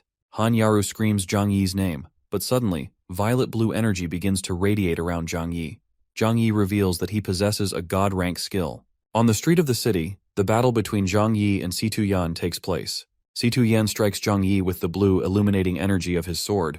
Zhang Yi holds the blade, stopping it from piercing his shoulder. Situ Yan gets shocked after witnessing that. Zhang Yi challenges him, saying that if his legendary talent is truly strong, then he should come and try that again. The next second, Zhang Yi easily removes the sword from his shoulder and pushes it aside, shocking Situ Yan once more. Situ Yan wonders how this is possible, thinking it must be an illusion. He shouts at the rest of his guild members, ordering them to come out and kill Zhang Yi. Zhang Yi questions Situ Yan, asking if this is his so-called fair battle when he secretly planned an ambush from beforehand. Situ Yan yells at Zhang Yi, declaring that he must kill him today. Situ Yan's members rise into the air and surround Zhang Yi, attempting to capture him. Zhang Yi realizes that this is actually convenient, as he was worried because he wouldn't have enough crystals. He surrounds himself with his violet blue energy, blocking their attacks. Situ Yan's members yell in panic, calling Zhang Yi a monster and saying that he used his body to block all their attacks, as if his body were an endless black hole. Then suddenly, a huge black dragon with red glowing eyes appears behind Zhang Yi. Zhang Yi tells them that if they are done attacking him, then now it's his turn. The next moment, the dragon breathes fire on Situ Yan. Situ Yan yells at Zhang Yi, telling him not to think that he will hand over his crystals just because he was defeated. Zhang Yi punches Situ Yan, finishing him completely. A notification pops up informing that Zhang Yi killed Situ Yan and obtained 100 crystals. Zhang Yi smirks, saying he knew that Situ Yan wouldn't keep his promises. Yao comes out and asks Yaru what happened and if everyone is alright. Yaru reassures her that everyone is fine and explains just now, the Promise Gate Guild and Disdain Heroes Guild attacked, but they were all defeated by Zhang Yi. After some time, they check their guild ranking. Zhang Yi informs everyone that now they have only half an hour left, and if they want to get higher than Disdain Heroes Guild, then the only way is to make use of long range and snatch all Disdain Heroes Guild spots. They realize that they will need an expert to accomplish this. Han Yaru steps forward and asks Qinglong to attempt it since he is a professional archer. Qinglong apologizes, saying that he doesn't think he can do it. He remembers losing many times in archery final championship finals, failing miserably despite trying his hardest. He recalls people calling him useless, trash, and mentally weak.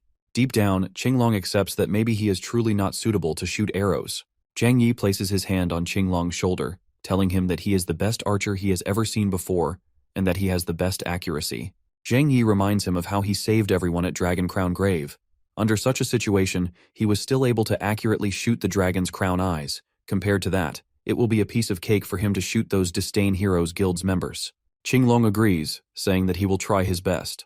They all cheer as Qinglong climbs onto the roof, takes aim at Situ Yan and his members, sets his position, and releases an arrow at Situ Yan. Situ Yan stands with his team, boasting that he wanted to show off in front of Han Yaru, but never expected a kid to steal his spotlight.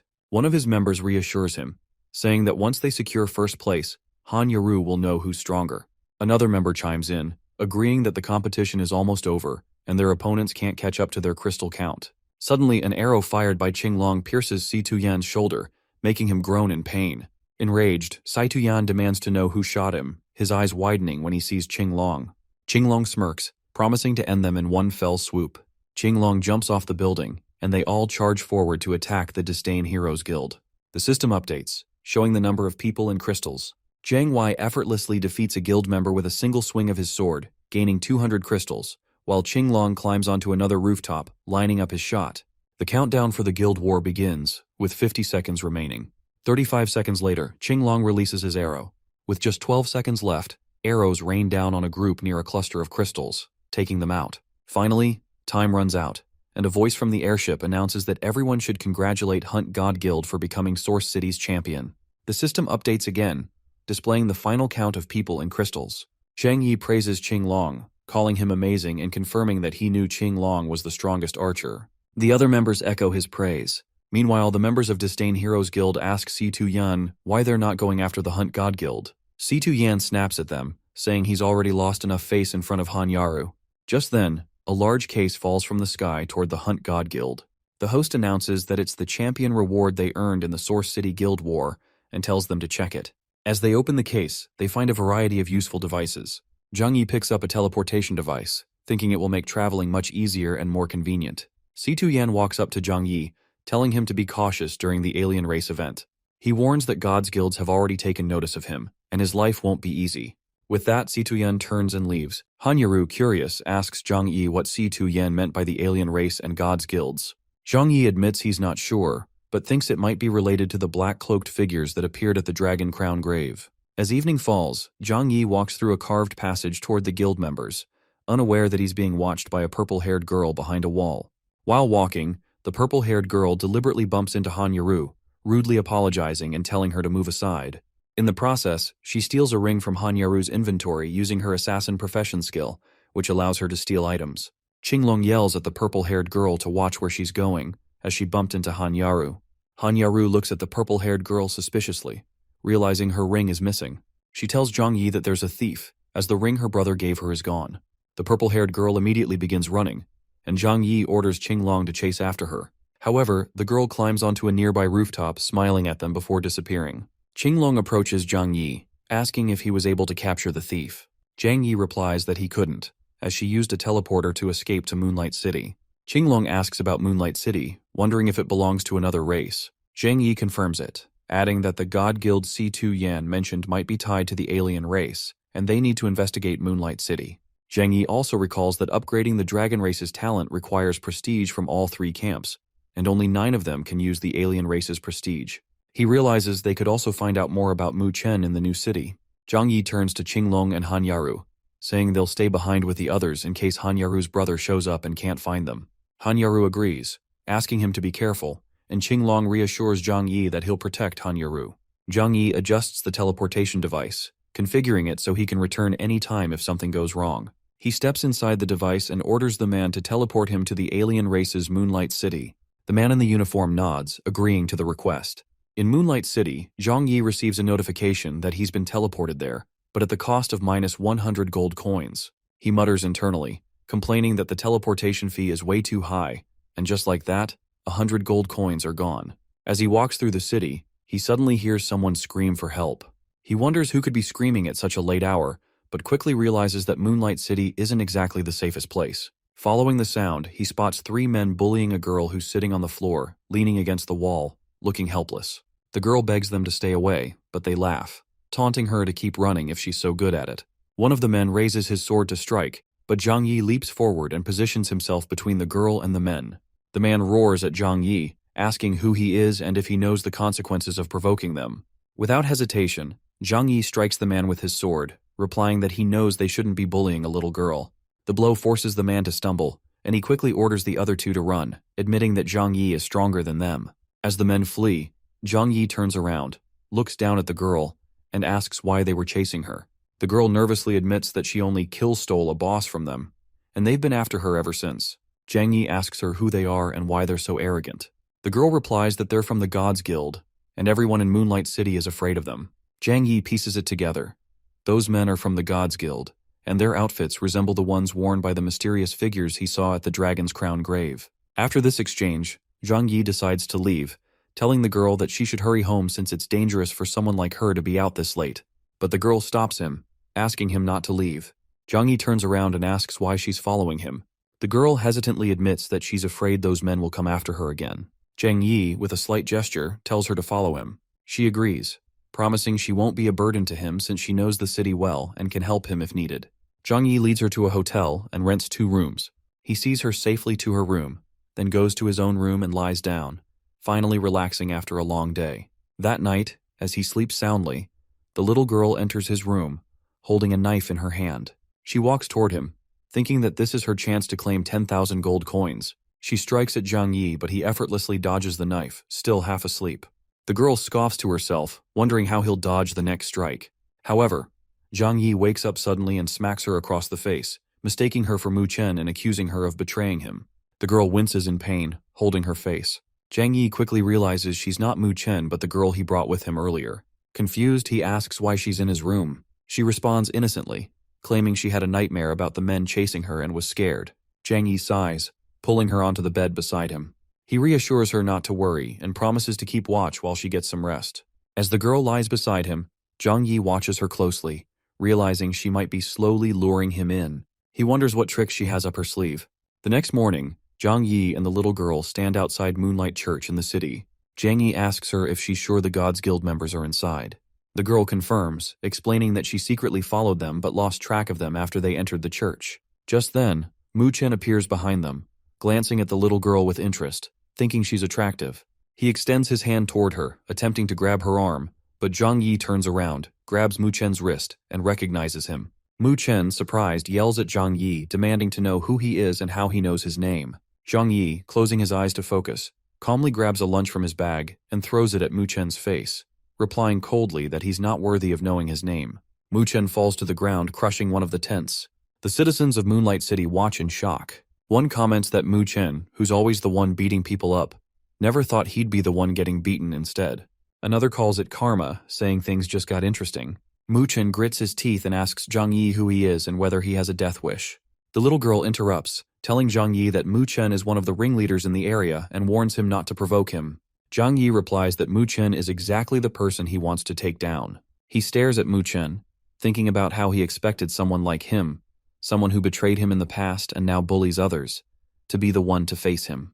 The system announces that the player, Mu Chen, has activated stealth. Mu Chen steps forward, weapon in hand, declaring he'll kill Zhang Yi for trespassing on his turf. Zhang Yi realizes it's the assassin's stealth move, which erases one's presence completely, allowing them to strike from the shadows. He senses Mu Chen's approach, but the assassin lands a hit, drawing blood on Zhang Yi's face. Flashbacks of painful memories flood Zhang Yi's mind as he recognizes the move. This is the same tactic Mu Chen used to ambush him last time. As Mu Chen leaps into the air to strike again, Zhang Yi blocks the attack with his sword, determined not to let history repeat itself. Mu Chen is shocked, wondering how Zhang Yi can predict his moves when he can't even see him. Zhang Yi answers the unspoken question, saying that he'll never forget Mu Chen's moves no matter what. With that, he kicks Mu Chen to the ground. Zhang Yi taunts him, asking if he really thought he could kill him, and now they'll see who truly has the ability. Mu Chen grits his teeth and demands to know who Zhang Yi is, cursing his bad luck for meeting such a skilled opponent. Zhang Yi raises his sword to attack, but suddenly a black figure emerges from the ground, taking Mu Chen away in an instant. Zhang Yi realizes that it's the same group of black-cloaked figures trying to rescue Mu Chen. He yells at them to stop, but they vanish with him. Afterward, Zhang Yi and the little girl arrive at the location where the black figure disappeared with Mu Chen. The little girl tells him that this is the place he's been looking for. Moonlight Church, the headquarters of the Gods Guild. She warns that it's dangerous inside, and they might have lured him here on purpose. She asks if Zhang Yi is sure he wants to go in. He confirms, saying he has his reasons. She cautions that charging in without a plan will definitely attract the attention of the Gods Guild. Then, she reveals 2 hallucination pills in her hand. Zhang Yi, surprised, asks why she carries them. She whispers that every solo player should have a few. It's a necessity. She then tells him their target is coming. Zhang Yi uses the hallucination pills to knock out a few soldiers, rendering them unconscious with a touch. He orders them to sleep quietly. Afterward, he and the little girl wear the soldiers' uniforms and approach the church's entrance. Meanwhile, in a secret chamber inside Moonlight Church, Mu Chen wakes up with a cough, disoriented, and asks where he is. The fair-haired man smiles mockingly, asking if Mu Chen is frustrated after getting beaten by the stranger. Mu Chen yells, demanding to know who he is and why he was brought there. The fair-haired man answers coldly, saying that a hostage has no right to ask questions. From now on, Mu Chen's only choice is to stay put. Otherwise, he'll die before he even knows it. Zhang Yi and the little girl approach the soldiers in a disguise, standing at the church's door. Zhang Yi tells them they're here to change shifts, and they should go get some rest. One of the soldiers agrees, saying he's already ready for a nap, while the other warns them not to fall asleep on the job. As Zhang Yi and the little girl walk inside, one of the soldiers suddenly turns around and grabs Zhang Yi, saying it's not time for a shift change yet. Without missing a beat, the little girl steps forward and makes them both unconscious by waving her hand in the air, releasing hallucination pills. Once inside, she informs Zhang Yi that the person he's looking for should be in there. He takes off his mask, but the little girl surprises him by removing her uniform, saying her mission is complete. Zhang Yi turns to her, confused about her intentions. She slams the door shut, trapping him inside. Outside, a soldier hands her a packet as her reward. She takes it, then speaks to Zhang Yi internally, telling him she forgot to mention that betrayal is common in Moonlight City. Trapped inside, Zhang Yi quickly realizes that the little girl was sent by the Gods Guild, just as he suspected. He decides he needs to see for himself why they went to such lengths to lure him there. He throws his helmet to the ground and continues down the corridor. Suddenly he notices pink flames on the walls and a group of people sitting on the floor. One of them, a massive guy, declares that he can easily take care of Zhang Yi, and that it was a waste for the boss to summon them all. Another man with glowing green eyes yells at the giant, telling him the boss must have his reasons. If he thinks he can handle Zhang Yi, then he should go ahead. The huge guy grins and accepts the challenge, boasting that he'll show them how he'll crush Zhang Yi. He stomps his foot, grabs his weapon, and hurls it at Zhang Yi, shouting for him to catch his axe. As the weapon approaches, Zhang Yi pauses, sensing the strength behind it. He stretches out his palm and uses his Calling 100 Crows spell. Instantly, countless crows appear in the sky, flying in all directions. Zhang Yi realizes that after using this spell, the number of crows will double. Moments later, there's a loud thud. The huge guy grabs his weapon again and leaps toward Zhang Yi, scoffing that a silly crow trick won't defeat him. He swings his axe at Zhang Yi, but Zhang Yi calmly draws his sword, stomps it on the ground, and creates an ice wall in front of him. The huge guy, shocked, curses and slips on the floor. His head spins, and Zhang Yi mocks him, saying big people are bad at balancing. The giant yells at Zhang Yi, accusing him of playing dirty. The man with the glowing green eyes turns to a long-haired guy and says their boss was right. They'll have to step in. The long-haired guy replies that he really doesn't know what Zhang Yi is trying to prove. Without warning, the long-haired guy rushes at Zhang Yi, wrapping a bandage around his body. Zhang Yi, caught off guard and not expecting the attack, suddenly finds himself trapped as a spiked bone barrier rises, closing in on him. Panic sets in as he realizes he can't even move. He's about to collide with it. As Zhang Yi realizes that he is about to die with a spiked bone barrier, he immediately calls out his black dragon's name. Suddenly, green energy begins to surround the area, and Blackie emerges from it. The long-haired guy is surprised, wondering how a normal beast tamer can have such a powerful Grade 1 dragon. Blackie begins to spread a bright flame everywhere with a roar, and the long-haired guy realizes they underestimated Zhang Yi. Zhang Yi frees himself from the bandage and strikes the long-haired guy with his sword, throwing him to the ground, flexing that they didn't underestimate him. He's just too strong. Zhang Yi pats Blackie's head, saying that he hasn't seen it in a while, but it managed to level up to Grade 1. The long-haired guy asks the huge guy what they should do, because their intel didn't mention Zhang Yi's Grade 1 Dragon Emperor. The huge guy replies that they have no choice but to take a risk. After that, the huge guy rushes toward Zhang Yi and Blackie with his people, holding a weapon in his hand and shouting for Zhang Yi to die. Zhang Yi swings his magic sword, creating flame energy around it, and strikes at them, demanding that they kneel before him. As Zhang Yi and Blackie hit them with flames, they all fall to the ground. As they collapse onto the frozen floor, their boss approaches the huge guy, calling him by name and saying that it's enough, ordering him to stand down. Yuan argues, saying that he just needs some more time. The boss interrupts Yuan's mid-sentence and glares at him, saying that he told him to stand down and that he will be the one to die if he continues fighting. They all get up, and the huge guy, Yuan, tells Zhang Yi that their battle isn't over, and that next time, the victor will be decided. Zhang Yi replies that if they aren't afraid of dying, then he'll gladly play along next time.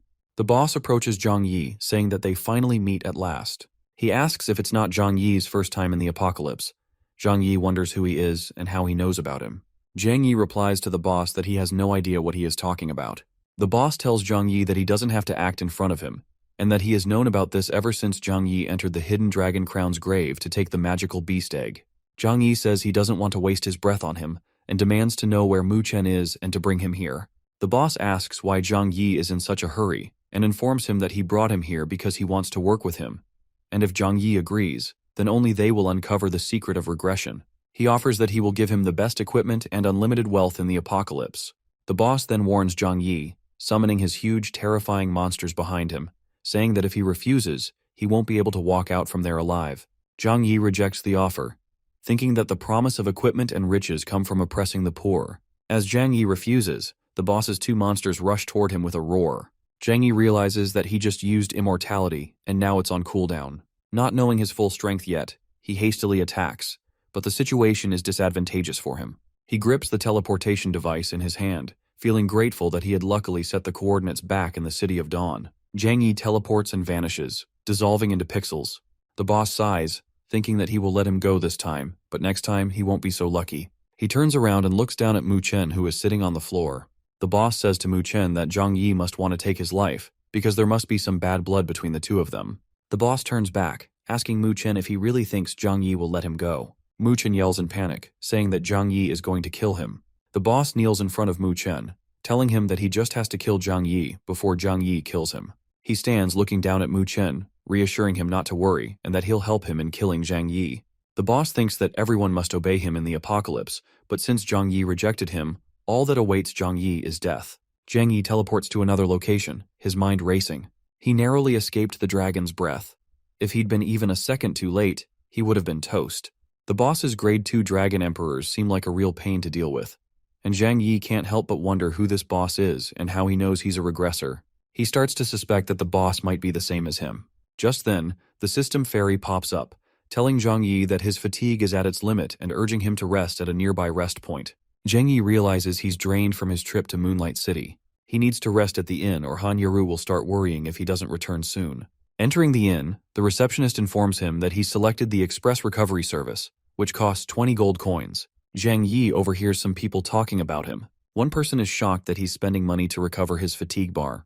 Another person comments that they're all sitting around recovering slowly, and someone else says that 20 gold coins could buy a whole set of equipment. Zhang Yi checks his balance and sees he still has 30,000 gold coins left. He decides he'll need to upgrade his equipment soon. Meanwhile, Han Yaru sits next to Yao, wondering where Zhang Yi is. Yao, looking worried, comments that their leader might be in danger. Suddenly, Zhang Yi walks up behind them and reassures them he's fine. With his abilities, he says, He still has energy left after taking on an entire guild by himself. Hanyaru and Yao breathe a sigh of relief when they see him. Zhang Yi awkwardly smiles at Hanyaru, telling her that he hasn't found any information on the Ring of Death yet, but he's determined to get it back. Hanyaru smiles back, saying it's okay, she just lost it because she wasn't alert, and she's just happy he's back safe. Yao asks Zhang Yi if he's seen Qinglong. Zhang Yi replies that he asked Qinglong to gather intelligence since the purple-haired thief came to the City of Dawn, and she's bound to have left some traces. Just then, Qinglong approaches them. Zhang Yi greets him and asks if he found anything. Qinglong replies that he has some important information. The ring stolen from Hanyaru is being auctioned tonight. Zhang Yi immediately remembers the faces of Mu Chen, the boss, and the little girl. If the ring is being auctioned, it means the thief will be there too. Zhang Yi thinks this might also be a good opportunity to get some top-tier equipment. After all, the challenges ahead won't be easy. They all agree to head to the auction. At the venue, the host announces that the monthly auction is about to begin, showcasing rare pets, high-quality equipment, and valuable tools. Hanyaru turns to Zhang Yi and asks if he's not coming inside with them. Zhang Yi tells her to go ahead without him, as he has some business to take care of. He steps aside, thinking back to a hidden menu in a shop that he remembers from his past life. It sells great items but isn't well known. Zhang Yi finds the shop, and the shopkeeper asks what he's looking for. Zhang Yi considers the situation. Dealing with a ring thief isn't too hard, but there are a lot of eyes in the auction house.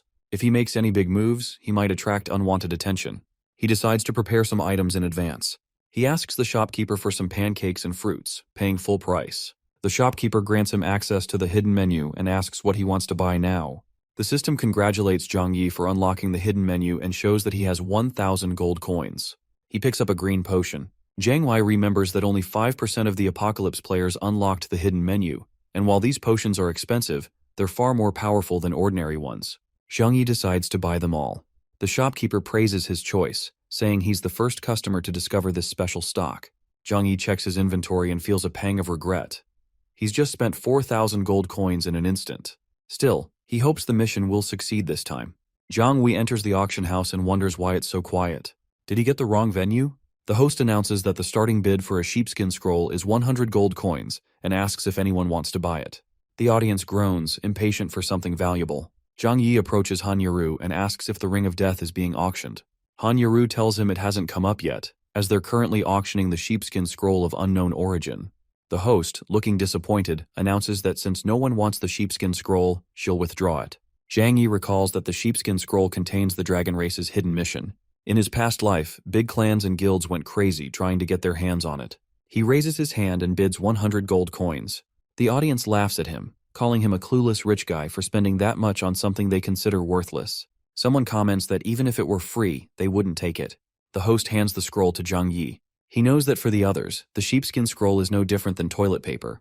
But for players in the dragon faction like him, it's a treasure. Once he completes the hidden quest, he'll get his hands on exclusive dragon equipment, and everyone will be jealous. The host announces that the next item is the Ring of Death, a legendary grade item with a starting bid of 10,000 gold coins. The audience murmurs excitedly, wondering who brought such an expensive item. Hanyaru whispers to Zhang Yi and gestures toward a suspicious-looking man with fangs, saying he looks shady. Zhang Yi agrees, noting that with that appearance, the fanged guy must be from Frost Peak City, the main city of the Beast faction. He wonders why a Beast faction member is in the Human faction's main city, and even with C2 Yan. Hanyaru praises Zhang Yi, saying he knows everything. Zhang Yi chuckles and ruffles his hair, saying he just happened to read up on the Beast faction when choosing his own faction. The fanged guy stands up, drawing everyone's attention, and announces that he's claiming the Ring of Death. He warns everyone not to bother bidding because he'll double any offer. Some people in the audience wonder what's so special about the ring, while others realize they have no chance of outbidding the rich fanged guy. A man steps forward, calling the fanged guy a bastard from the Beast faction, and demanding to know what gives him the right to cause trouble in the Human faction's main city. The fanged guy punches him, asking if he's qualified now. Another man suggests the first man leave quickly, as the fanged guy is not someone they can afford to offend. At that moment, Zhang Yi places his hand on the man's shoulder, glares at the fanged guy, and declares that as long as he is here, he surely can forget about taking that ring. The fanged guy is young Master Shuo. C2 Yan informs Xue that Zhang Yi is the one he mentioned earlier, and that he has divine talent. Zhu glares at Zhang Yi in rage, declaring that since he dared to provoke the Frost Peak City blood sect, death is the only thing awaiting him, no matter his divine talent. Zhang Yi whispers to Qinglong and Feng Duan, asking them to create a disturbance to buy him some time and make things chaotic. Qinglong and Feng Duan agree without hesitation, saying they're experts at causing trouble. The two approach the audience, and Feng Duan shouts, asking everyone if this is the human race's territory. Why are they letting the beast race run wild here? Qinglong adds, agreeing with Feng Duan, that if word of this spreads, they'll all be too embarrassed to show their faces in the City of Dawn. The crowd begins to stir, murmuring that if they don't do something, they'll be the ones getting beaten. They challenge the beast race to a fight. Qinglong eyes the beast race members in fur coats and remarks that they've been annoying him from the start. He then asks if they're not worried about getting rashes from wearing fur coats in such heat. Feng Duan, shouting from behind, says there's no need to reason with people like them. They should just attack. A full-blown battle erupts, with everyone fighting like it's the end of the world. One man from the beast race grabs Qinglong and yells that, after so many years in this business, this is the first time he's seen people courting death. Zhang Yi grabs his advanced invisibility potion, opens the lid, and drinks it. Instantly, he becomes invisible and undetectable for 3 minutes. He follows it up with an advanced mist potion, creating a thick fog at a target location that can't be dispersed for 3 minutes. As the battle rages on, Zhang Yi grabs an advanced burning potion, hurls it at the beast race members, and the potion explodes in flames, drawing shouts and curses from the beast race. The host stands with her assistant, who holds a tray containing the Ring of Death. Zhang Yi, still invisible, moves toward her, eyeing the ring. He thinks to himself that no one will take it today, except for him. He picks it up and slips it onto his finger. Moving behind Shui, Zhang Yi swings his fist, thinking that the arrogant Shui is now the one getting hit. He strikes Zhu on the head from behind, knocking him to the ground. Situ Yan rushes to Zhu's side, asking if he's okay. Zhu yells into the air, demanding the idiot who dared to hit him reveal themselves. Zhang Yi kicks both Shui and Situ Yan, knocking them down again, then places his foot on Situ Yan's chest to keep them from getting up. Situ Yan shouts, asking who ambushed him since they can't see Zhang Yi due to his invisibility. Zhu swears that whoever keeps attacking him will die. The system bar informs Zhang Yi that the invisibility potion is about to wear off in 10 seconds. Realizing time is running out, Zhang Yi decides to deal with Shui and Situ Yan later. He activates his Golden Flash skill, doubling his speed for 20 seconds, and immediately escapes, leaving Qinglong and Feng Duan to continue stepping on Shui and Situ Yan, along with the others. Zhu yells at them in anger, asking if they're blind and demanding they stop stepping on him. Situ Yan, with tears in his eyes, cries out that he's from the human race and that they're attacking the wrong person. Once the invisibility potion expires, Zhang Yi sends a message in the group chat, informing everyone that the mission is accomplished, and telling them to retreat and meet in the small alley in front of the auction house. Feng Duan and Yo reply, agreeing to meet him there. Later, Zhang Yi stands in the small alley in front of the auction house. As his companions approach, Hanyaru asks if he's okay, mentioning how worried she was when he suddenly vanished. Zhang Yi shows her the ring in his palm, saying he obtained it, but explains that in order to protect auction items, the system has implemented a seal. He tells them that if an item is privately removed from the auction, it will return to the owner's inventory in 3 minutes.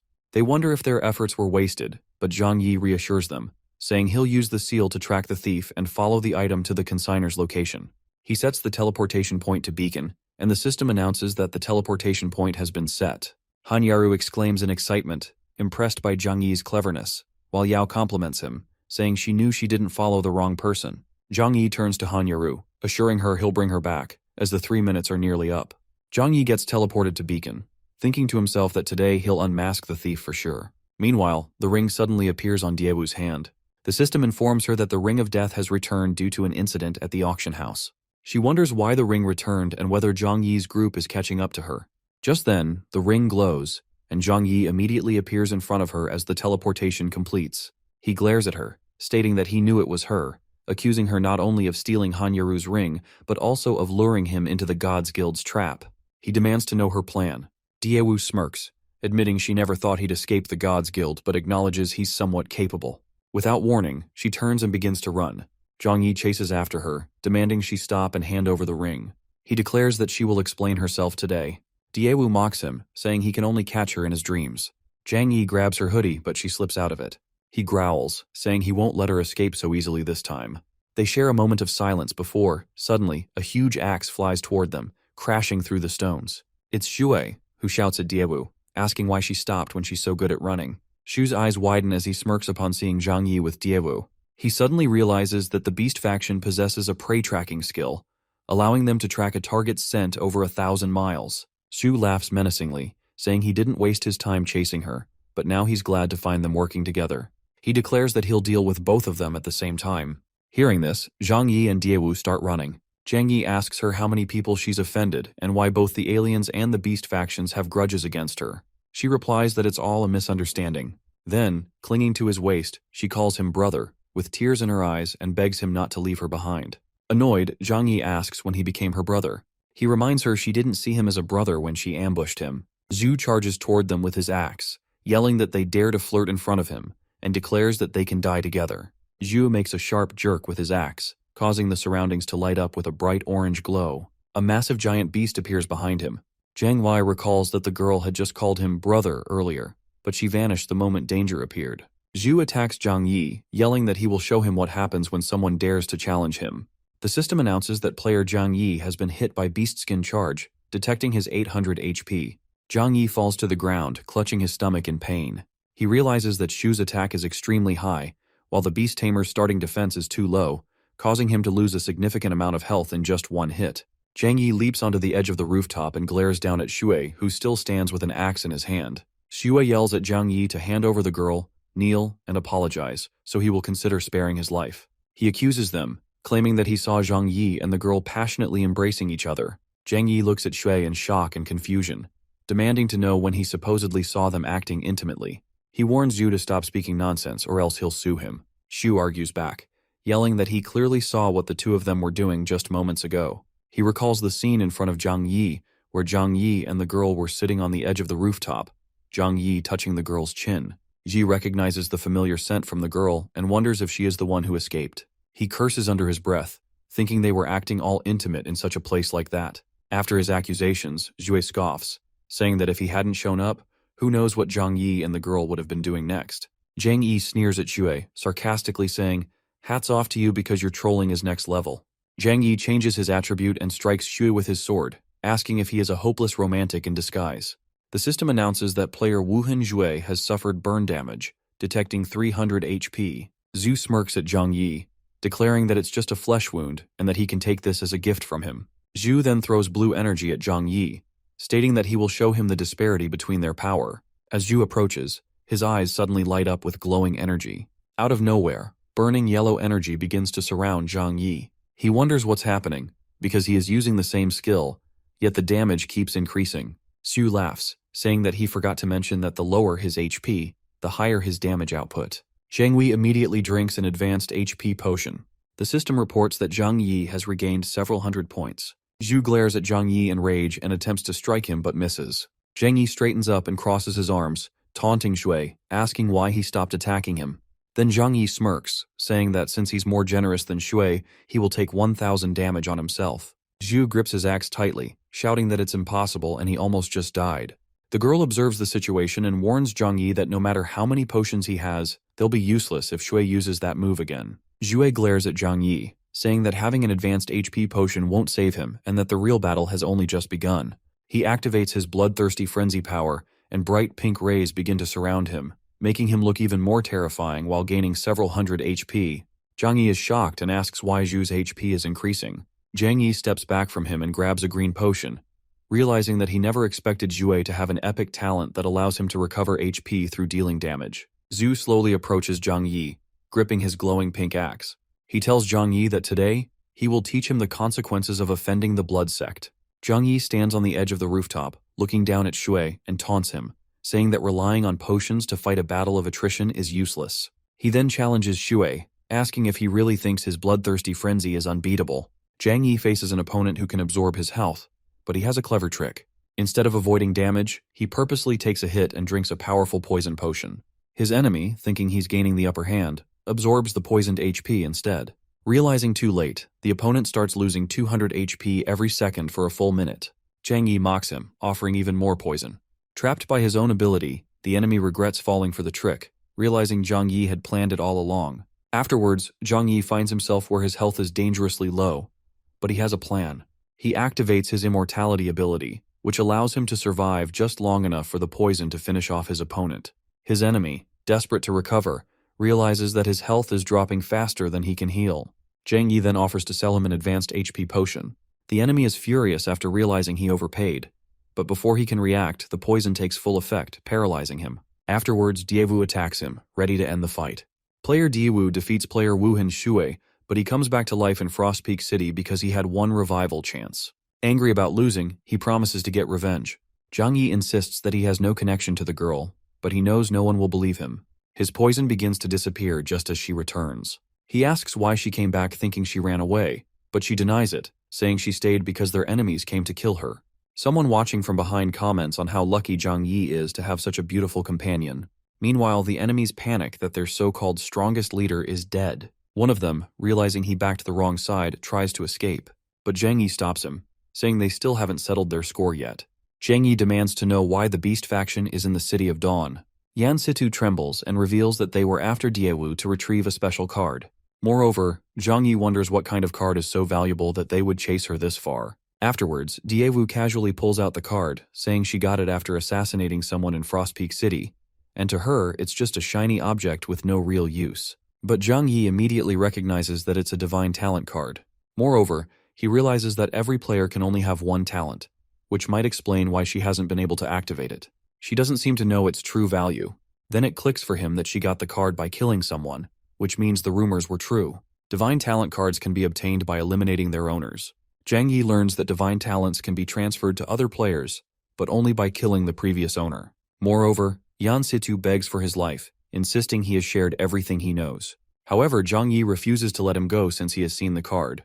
Moreover, he eliminates Yan Situ, ensuring the secret dies with him. Then, Diewu asks Zhang Yi if he isn't afraid that she will kill him, to which he responds that she is smart, and the blood sect is now after both of them. Moreover, keeping Zhang Yi alive can help divert their firepower. Zhang Yi is curious about the divine talent hidden within her card, wondering just how powerful it could be. Moreover, he offers a new deal. If she hands over the Ring of Death along with the card, they can settle things peacefully. Afterwards, she wonders why he is so desperate for the ring, suspecting it once belonged to someone important to him. Zhang Yi confirms his promise to return it to her. Afterwards, Diewu gives up the ring but insists on keeping the divine talent card for herself. Zhang Yi's trade partner gives him a warning, advising him to keep the golden card a secret, and at the same time, he is urged to leave quickly. The blood sect will not let this matter slide and will soon come seeking revenge. Moreover, Zhang Yi remains confident. He isn't afraid, believing that even their strongest member won't be able to defeat him. Meanwhile, the Beast faction proves to be fierce fighters, not only tough but also deceitful. They had ambushed their enemies while the guild leader was away. Yaru wonders over what might be happening on the guild leader's side. Suddenly, a warning is shouted that Yaru is in danger. But before the enemy can attack, Zhang Yi steps in and saves Yaru. Moreover, he informs them that their boss has already been sent back to Frost Peak City, and soon they will be joining him. The guild leader arrives, and his team welcomes him with concern. Zhang Yi reassures them that he's unharmed, though getting away from the Beast faction was tough. Afterwards, Zhang Yi returns the ring to Yaru, keeping his promise. She always believed he would succeed. With many players reaching level 50, they need to train harder to keep up. Everyone is eager to move forward. One teammate flexes that he'll soon be strong enough to defeat monsters with a single strike. However, great fortune often brings greater danger. Now that Zhang Yi knows the truth about divine talents, both he and Yaru Han are at risk. If others discover this secret, they will become targets. Determined to grow stronger before that happens, Zhang Yi finally reaches level 50 and unlocks a new mission to advance his class. His stats show that he is a beast tamer from the dragon race, gifted with the rare ability, "What's yours is mine." However, he has no extra lives left, making every battle a risk. After spending so much time dealing with the blood sect, he has finally caught up with the top players. Standing in the busy streets of the City of Dawn, his team looks to him for guidance. They've reached the highest level for now, and what's their next step? Zhang Yi responds that to grow even stronger, the team must raise their level cap. The only way to do this is by completing their second class change. Level 50 isn't enough for Zhang Yi to get his revenge, and Han Yaro and the others need to improve as well. Outside the job change hall, players attempting the class change test are being knocked down one after another because the challenge is far too difficult, and the requirement of 20,000 points seems impossible to achieve. Frustrated players complain about wasting their gold on the test fee only to be defeated. Moreover, some regret spending money just to get beaten up. In the City of Dawn's trial grounds, players gather, watching the challenge. A confident girl stands asking if anyone dares to face her. Afterwards, Zhang Yi steps forward, determined to take on the test, and also reminds her that in Apocalypse, raw stats alone don't guarantee victory. Skill and strategy matter just as much. Moreover, the key is knowing how to use abilities effectively. Above them, a small machine floats, tracking every move. The second job change mission requires players to be at level 50. The challenge is a solo trial, with an entry fee of 100 gold. To pass, they must fight the trial instructor, earning points by dodging attacks or landing hits. Reaching 20,000 points within 10 minutes is the goal. Moreover, success unlocks the ability to level up to 70 and grants new class-specific skills. The machine above them will calculate every action, determining whether they pass or fail. The trial begins, and Zhang Yi makes his move. Instead of rushing in, he cleverly avoids close combat, knowing it's a risky strategy against a fighter. With impressive speed, he keeps his distance and unleashes a powerful attack, Chain Lightning, and reminds her to have a taste of electricity. Afterwards, the system registers his actions. Dodging an attack earns him 1,000 points, and landing a successful skill attack gives him another 1,000. His score jumps to 2,000 in an instant. The onlookers are shocked because they didn't expect him to gain points so quickly. Some who doubted his abilities now see his skill in action. Daewoo realizes that she underestimated his opponent and decides to step up his game. Afterwards, she swings his weapon, the Void Warhammer, only for it to disappear into air. Confusion spreads as one can tell where the Warhammer went. The Void Warhammer strikes, causing a loss of 2,000 points. The trial instructor proves to be a tough opponent, making the challenge even harder. The guild members watch with concern, unsure if their leader can pass. However, Yaru remains confident, knowing Zhang Yi always finds a way to succeed, no matter how difficult the situation. Determined to win, Zhang Yi avoids giving any more chances for attacks. In his past life, he failed this challenge over 200 times, but those attempts gave him the battle knowledge he needs now. Using his Beast Tamer ability, Shared Vision, he sees through the eyes of his summoned creatures. With their help, he dodges attacks and gains points. Daewoo becomes suspicious and realizes something is helping him predict moves. Moreover, she notices the summoned crows and quickly changes her strategy, preventing him from earning more points by dodging. Realizing he must finish the fight quickly, Zhang Yi makes his final move. The system announces his victory that he has completed the second job change quest. Now, as an advanced beast tamer, he is stronger than ever. The guild members cheer for him, amazed by his 22,000 point score. Meanwhile, in Moonlight City, a powerful enemy prepares to attack. With the best gear in the game, she sees this as the perfect moment to take down Zhang Yi. Muchen is not sent alone. He receives support from experienced fighters who have battled Zhang Yi before. With new equipment and recent level-ups, they are expected to succeed. For this mission, they follow Muchen's lead. They confirm their orders, determined to complete the task. Before leaving, he receives a special scroll, usable only once in emergencies. With everything set, they begin their journey to the City of Dawn. Muchen is determined to make Zhang Yi regret becoming his enemy. Meanwhile, in the City of Dawn, Zhang Yi and his team enjoy a barbecue. Moreover, Zhang Yi agrees that it's the best he has had in Apocalypse. The conversation shifts to training as the others prepare for their second job trials. She promises to complete them soon and catch up to Zhang Yi. One of them whispers, asking about his new abilities from the second job advancement, to which Zhang Yi agrees to demonstrate them during their next dungeon run. Afterwards, Zhang Yi reviews his newly unlocked skills, eager to master them. One stands out, Demon Substitution. It allows him to escape control effects, leaving behind a substitute that spreads fear among enemies when attacked. With a cooldown of 30 minutes, this skill will be a valuable tool in battle. Zhang Yi's enemies finally catch up to him. Among them are players from the Divine Guild, now working alongside Mu Chen. Zhang Yi wonders how they ended up as allies. Afterwards, Mu Chen steps forward. Yi Jag questions why Mu Chen is throwing away her last moments instead of using them wisely, to which Mu Chen reminds him that he escaped last time, but luck won't save him again. Ignoring the threat, Mu Chen takes charge, instructing her group. 4 of them will handle the others while she deals with Zhang Yi personally. A swordsman confidently steps forward, eager to test his strength. Moving at an incredible speed, he attacks first. Despite his quick attacks, Mu Chen reacts even faster, seizing control of the fight. Meanwhile, Xiaoyao finds herself in danger. As she shouts for help, someone warns her of an ambush up ahead. Afterwards, Zhang Yi is trapped by Shadowbind, a high-level control ability.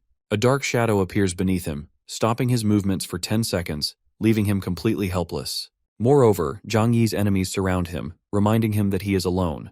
With Shadowbind still in effect, he can't move, making him an easy target.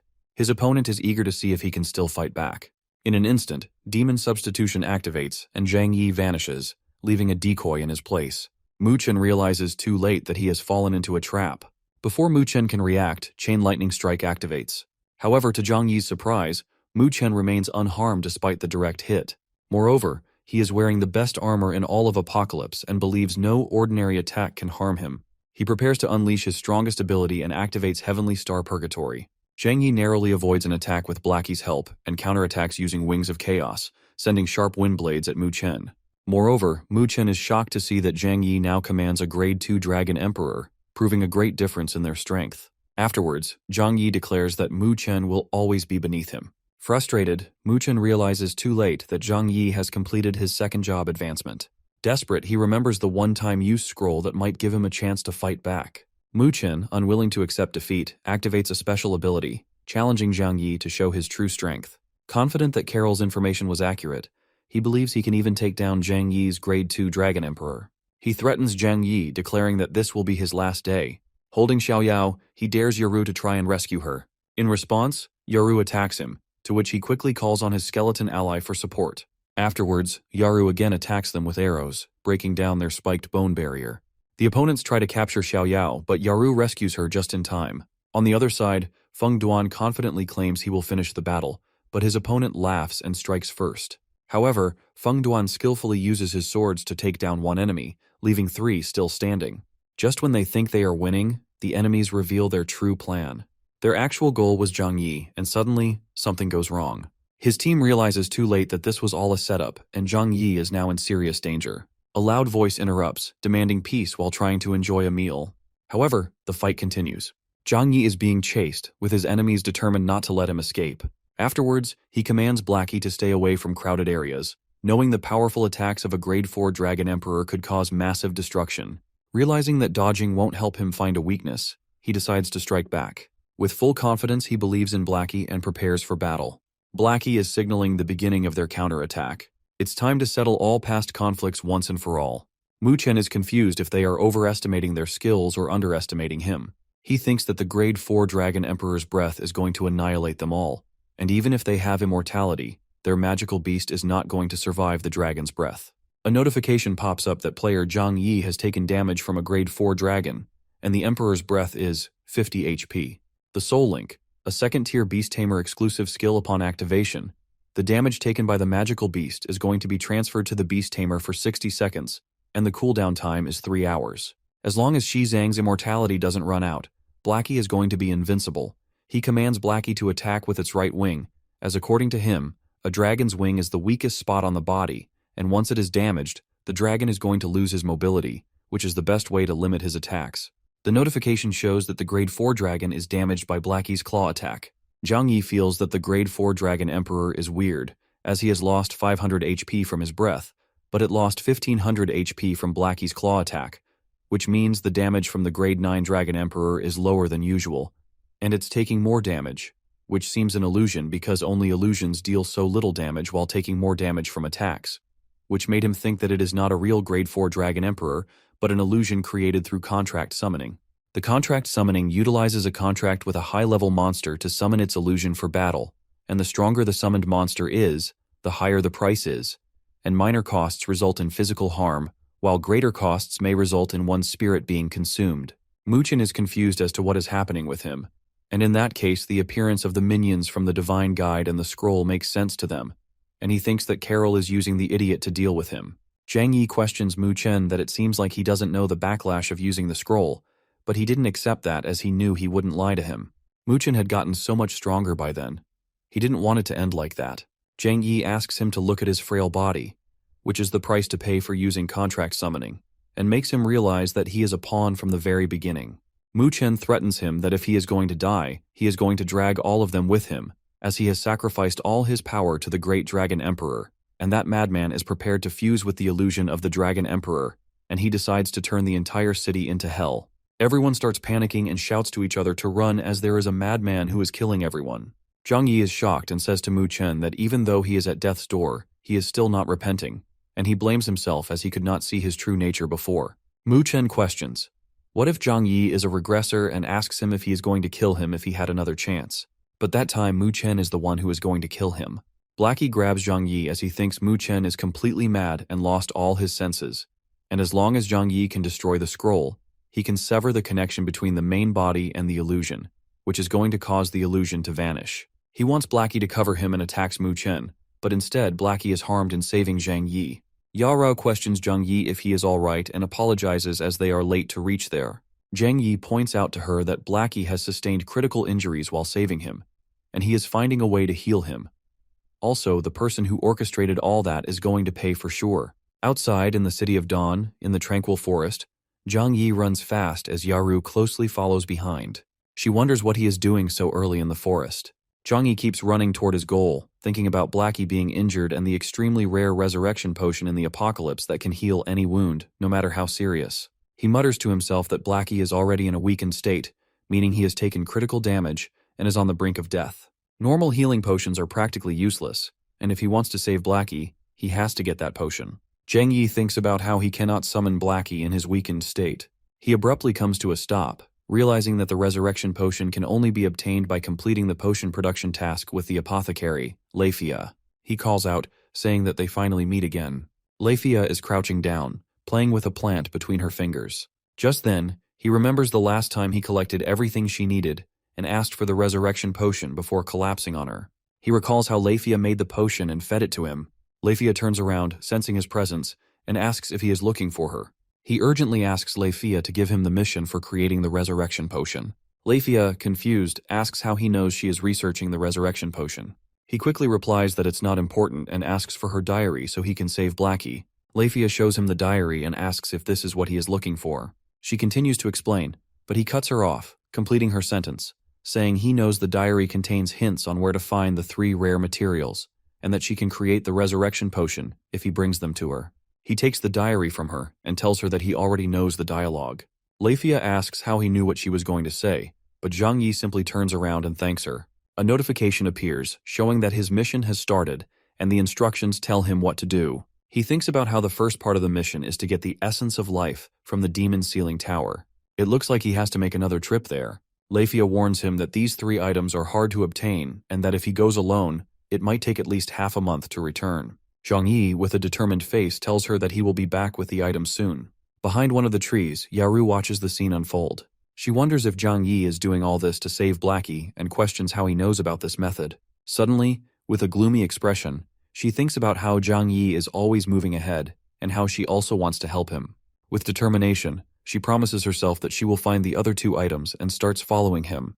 The demon ceiling tower opens as Zhang Yi rushes through the crowd, pushing people aside. Someone calls out to him, but all he can think about is his promise to Blackie. He vows that he will definitely make the resurrection potion and heal him. He slams his hand against the door and orders it to be opened, saying he is in a rush.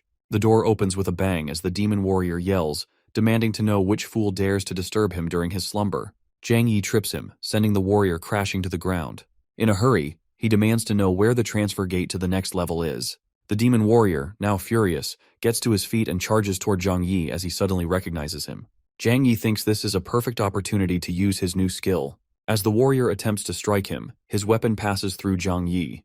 The warrior screams in anger, realizing that Zhang Yi is using a clone. Furious, the warrior shouts that Zhang Yi has no respect for him. But Zhang Yi then activates Soul Search, completely entrancing the warrior. As the search completes, he extracts all the information about the person behind the warrior. Zhang Yi wonders why he has memories from his past life. Could it be because they were once real people? The demon warrior faints as Zhang Yi moves forward. He soon comes across 2 gates and thinks about how normally, each level only has a blue transfer gate to advance to the next stage. But here, there are 2 gates with different colors. He recalls that this scene appeared in Sheen's memory just now. Looking ahead, he decides he would like to see what lies behind the red gate. The transfer initiates as he enters level 30. On the other side, a mysterious man wearing glasses smirks as he watches Zhang Yi on the screen. Pressing a button, he starts transforming his character. With a sinister grin, he declares that Zhang Yi is finally here, and it's time for them to play a game. Zhang Yi made it to Demon Ceiling Tower level 30, which is shocking for him, as he never thought that the red door was going to transport him directly to level 30, which saved him quite a few times, and then all he needed was to get the essence of life, which is above the church. Suddenly, a 6-winged fallen angel level 60 appeared and threatened Zhang Yi that as he has challenged the level 30th, she is going to show him what absolute powers look like. Zhang Yi is quite shocked by seeing her use such a powerful attack from the start only. Bahang loses his senses and tries to figure out where he is, as according to him he was resting on level 9, so where did he come from? He questions Zhang Yi about what is going on there, and he tries to figure out that Zhang Yi is looking for some sort of trouble, as he is challenging that place right after his second advancement and class change.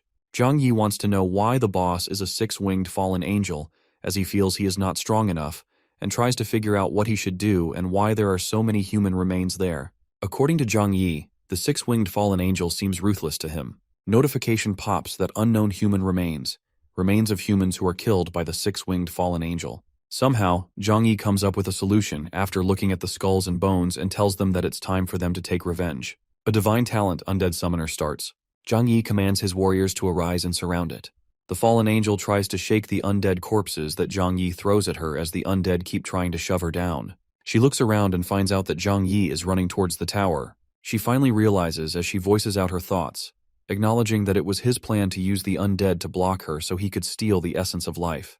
With a sharp motion, she raises her hand, summoning a swirling storm of electricity. The sky above darkens as a low rumble echoes across the battlefield. Crackling energy spirals around her, building up into a massive surge of power. With a single command, she unleashes her AoE spell, Lightning Domain. The magical storm erupts, covering the entire area, its chaotic energy lasting for 10 minutes. Every 3 seconds, a violent surge of lightning crashes down, dealing 500 magic damage to all nearby enemies.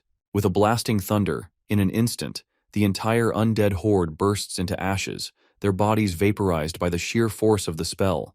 The fallen angel steps forward, the corners of her lips curling into a smirk. With a slow and deliberate motion, she crushes a skull beneath her heel, letting the dust scatter in the wind. A flash comes toward Zhang Yi as he panics. The fallen angel smirks as she declares that his games are over. Suddenly, a green light blooms out of nowhere, slashing the fallen angel right through the stomach. She turns around and finds Bahuang running toward her. She panics, thinking that it is impossible and wondering why there is another player on this level.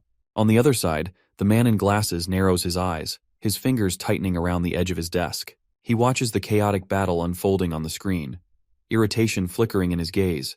Alarms start going off, warning that the body is damaged and the connection is about to be lost.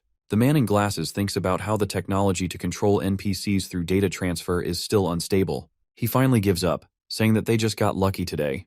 He tells Zhang Yi that he will meet him very soon as the fallen angel collapses and the connection is lost. His voice is low, laced with frustration.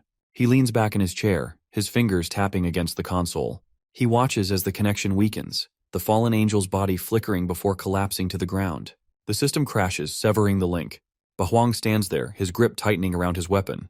His expression is unreadable, his eyes locked onto the spot where the fallen angel had just been. Zhang Yi acquires the potion and asks what Bahuang is doing here and how it is possible if this is a solo dungeon. At the Tower of Eternity, the man in glasses looks at the scene through his screen as he orders Apocalypse Spirit to replay the footage from the battle. She obeys his orders. He keenly examines the details of the fight and suddenly asks her to zoom in on the bottom right corner. As she zooms in, he finds another person in a face mask helping Bahuang. He lets out a sigh and declares that there was another troublemaker at the scene. At the Demon Ceiling Tower main gate, the remaining time before the Demon Ceiling Tower closes is 3 hours, 5 minutes, and 57 seconds.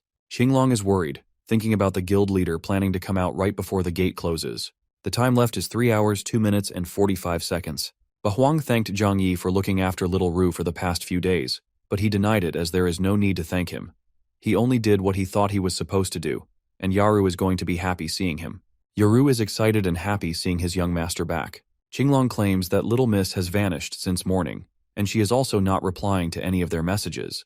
But Bahuang knows that she has always been cautious doing things, so there must be a special reason. Zhang Yi wants them to think carefully, as if she was acting strange before she vanished.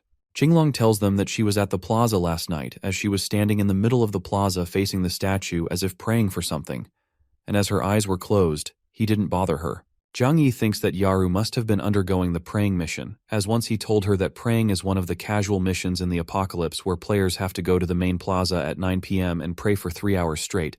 And by doing this, there is a chance to receive a reward from the god of dreams, a dreamstone. But the dreamstone doesn't have much use. It's just a decoration.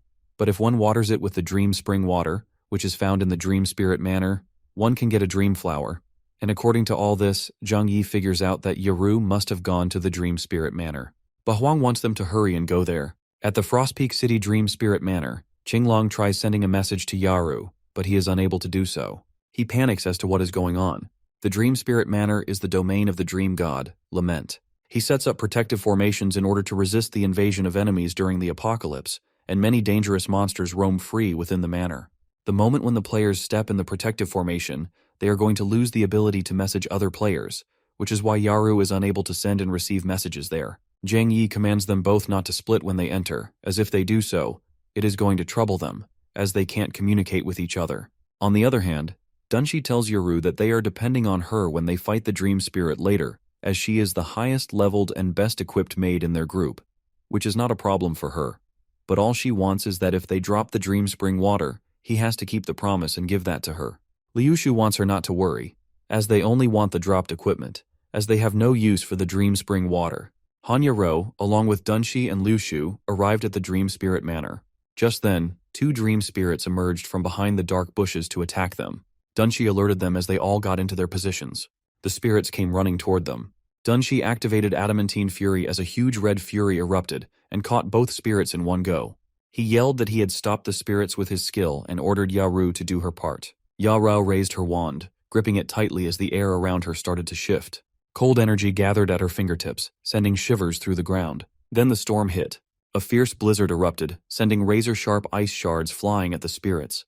The spirits let out painful, distorted screams as the ice struck their bodies. Dunshi saw the scene and let out a "wow," saying that a level 50 mage was really powerful and that it felt like he had a godly teammate. Suddenly, a red hue surrounded the unmoving spirits, catching Liushu's attention. Just as they thought it was over, she walked toward them and informed her teammates that a flower was growing out of the dream spirit's corpse. She raised her hand to touch the beautiful flower, but Yaru quickly told her not to. The moment Liushu's fingers brushed the flower, its petals twitches violently. In an instant, the single bloom multiplied, spreading like wildfire across the battlefield. All 3 of them stepped back, taking in the new change. The 3 of them snapped their heads toward the voice. A figure now stood among the crimson field, her form eerie yet graceful. The blood-dead dream spirit had awakened. A voice called out to them, saying that pitiful humans like them must not have a home to go back to. She looked at them and said that since they didn't have a home, why didn't they just stay here with her? She caught the 3 of them in her red strings. The dream spirit goes through dream transformation and turns into Yaru.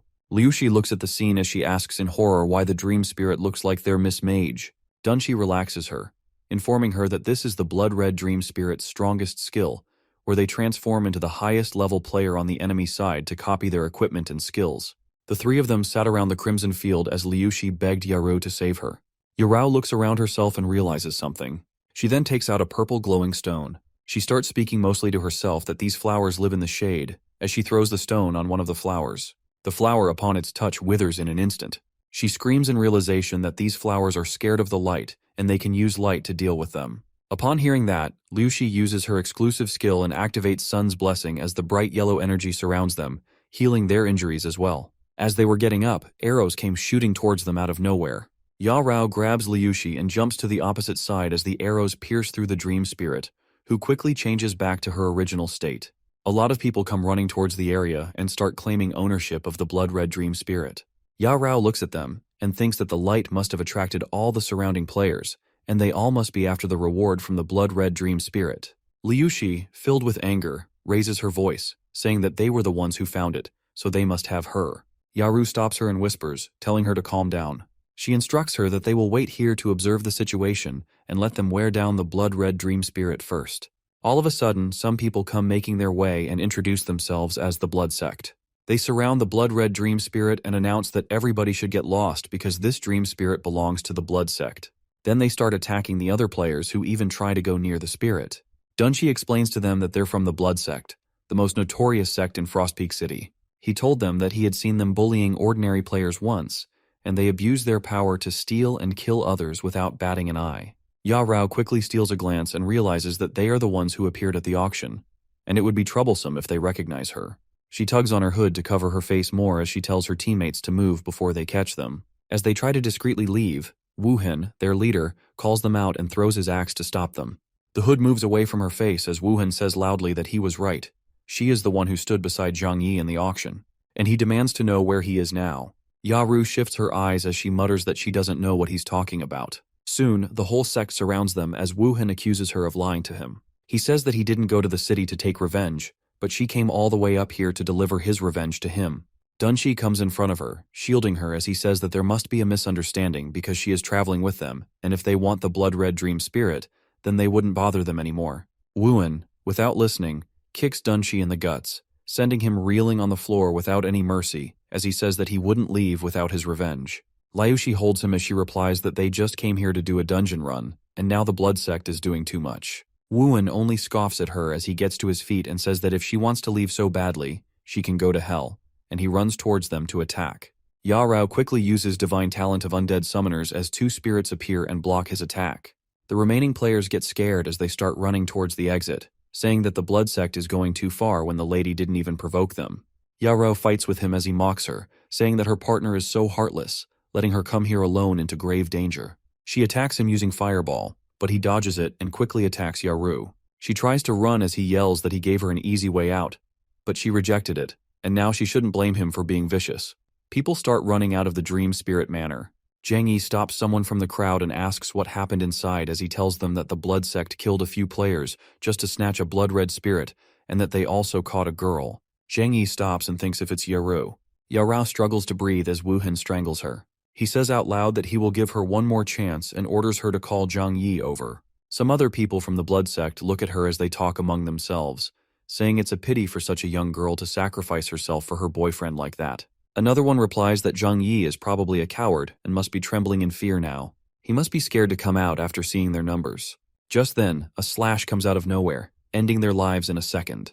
Wooen turns toward the commotion as he sees a punch coming toward his face. Zhang Yi punches him with full might as he screams that how dare anyone touches her and sends Woohen flying away from Yaru. He quickly holds Yaru in his arms as she apologizes for making him worry. Zhang Yi tells her that it's okay and that he will take care of the bastards from the blood sect. Woohen stands back up and calls Zhang Yi out, saying that he must be confused because this is the territory of their blood sect. He orders his men to restrain them because he's going to teach them a lesson. The whole blood sect comes surrounding them as Zhang Yi protects Yaru. Just then, people start falling down with big thuds as Bahuang comes running toward them, screaming that he will slaughter all of the bastards for touching his little sister. Bahuang and Qinglong stand in a protective stance in front of them. Zhang Yi assures him that Yarou is okay but heavily injured. He asks them to look after her because the blood sect is full of sly people. Qinglong tells him that he will take care of her. Yarou takes out a ring and holds it in front of Zhang Yi, telling him to take it because it might help him. Zhang Yi takes the ring of death with a smirk. He starts attacking the blood sect people as the ring of death absorbs the power of the fallen players. He thinks how the blood sect is just a group of riffraff. He looks at the ring and how it glows and thinks that its growth potential is astonishing. Let alone Woohen, he can win even if a second advancement berserker comes. Woohen, surprised, quickly orders his people to shoot at Zhang Yi. After all the arrows land, Zhang Yi stands up and thanks him for the power because it helps in provoking his abilities. He activates Passive Triggered, where he can summon a demonic hell dragon. He smirks as he mutters for them to feel the wrath of the demonic. Hell dragon? An enormous dragon comes out of nowhere and lets out an uproar, breathing hellfire dragon blaze, which burns the blood sect people. Woohen looks at it and thinks that there is no way Zhang Yi got this much stronger in just a few days because he only beat him through luck last time. He holds his axe and runs toward him, saying that he will get his revenge for everyone. But as he charges, a sword pointing at him stops him. He asks Zhang Yi what he is doing and says that the blood sect is the #1 guild in Frost Peak City. If he dares to harm him, the guild won't let him off. Zhang Yi tells him that he already killed him once and can do it a second time as well. He informs him that his sect is full of evildoers, and he will kill everyone he sees. And if his sect comes after him, he will wipe out the whole sect. With that, he slashes his head off his body and speaks that he should be a better man in his next life. Someone asks what they should do with the blood-red spirit and says they can get a hefty reward if they kill it. Zhang Yi tells them not to kill her. He tells Yaru to give the dreamstone to the spirit. Suddenly, the glow changes around the spirit as she asks them to follow her. They follow her to the dream spring water as she calls the slumbering spirits out and tells them that it's time to wake up. The water bubbles up as another spirit comes out of the water, introducing herself as the god of dreams and welcoming the chosen one with a smile. The dream god has been waiting there for so long enough that she is not even able to remember the time period, and she also has a special gift for the first player who finds her, which is Yaru, and she gets a dream flower. The dream flower is really helpful to them, as that way Blackie is going to be saved. Zhang Yi thanks Yaru, as this is possible because of her. Qinglong suggests the young master patrol the perimeter, as there might be some people from the blood sect left. Meanwhile, Bahuang pretends not to see what's going on there. Zhang Yi is trying to figure out how to create the resurrection potion. He struggles by trying the method which Leifia does. A notification pops up that player Zhang Yi has completed the mission, which is creating the resurrection potion, which has a reward of resurrection potion X1. Zhang Yi wants Blackie not to worry anymore. As previously, he has suffered so much, but after this drink, he is going to recover soon. He gives Blackie the drink, and within a few seconds, their lively Blackie is back. Suddenly, a notification says that the hidden team quest of the Dream Spirit Manor has been triggered. Zhang Yi is not sure about what is going on, but he commands them to be careful.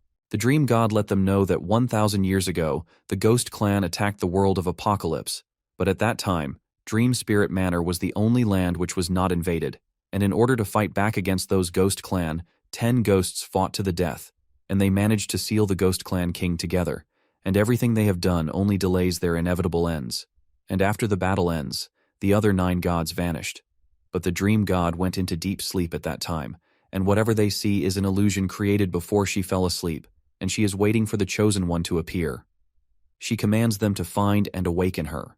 A notification pops up about the lost Dream God that after sealing the Ghost King, the whereabouts of the 10 gods of Apocalypse remain unknown, and they are instructed to follow the instructions to find the lost Dream God. Zhang Yi commands them that they should have been transported into the mission area. Meanwhile, the monsters attack them. Qinglong wants Zhang Yi to be careful of the monsters, where Yaru takes the responsibility of stopping them, but Zhang Yi wants to leave them both to him. He used crowd control on them, but it didn't work there, and it seems that the only way to fight against them is to fight head-on. The fight kept going on.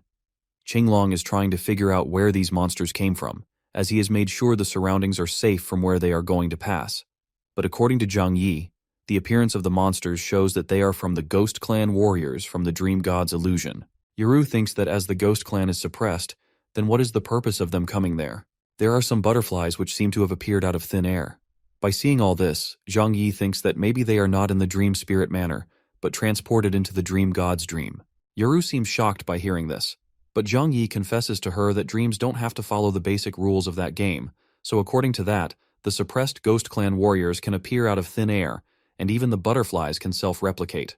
He starts getting flashbacks that the only one who is able to transfer multiple players at once is the Dream God.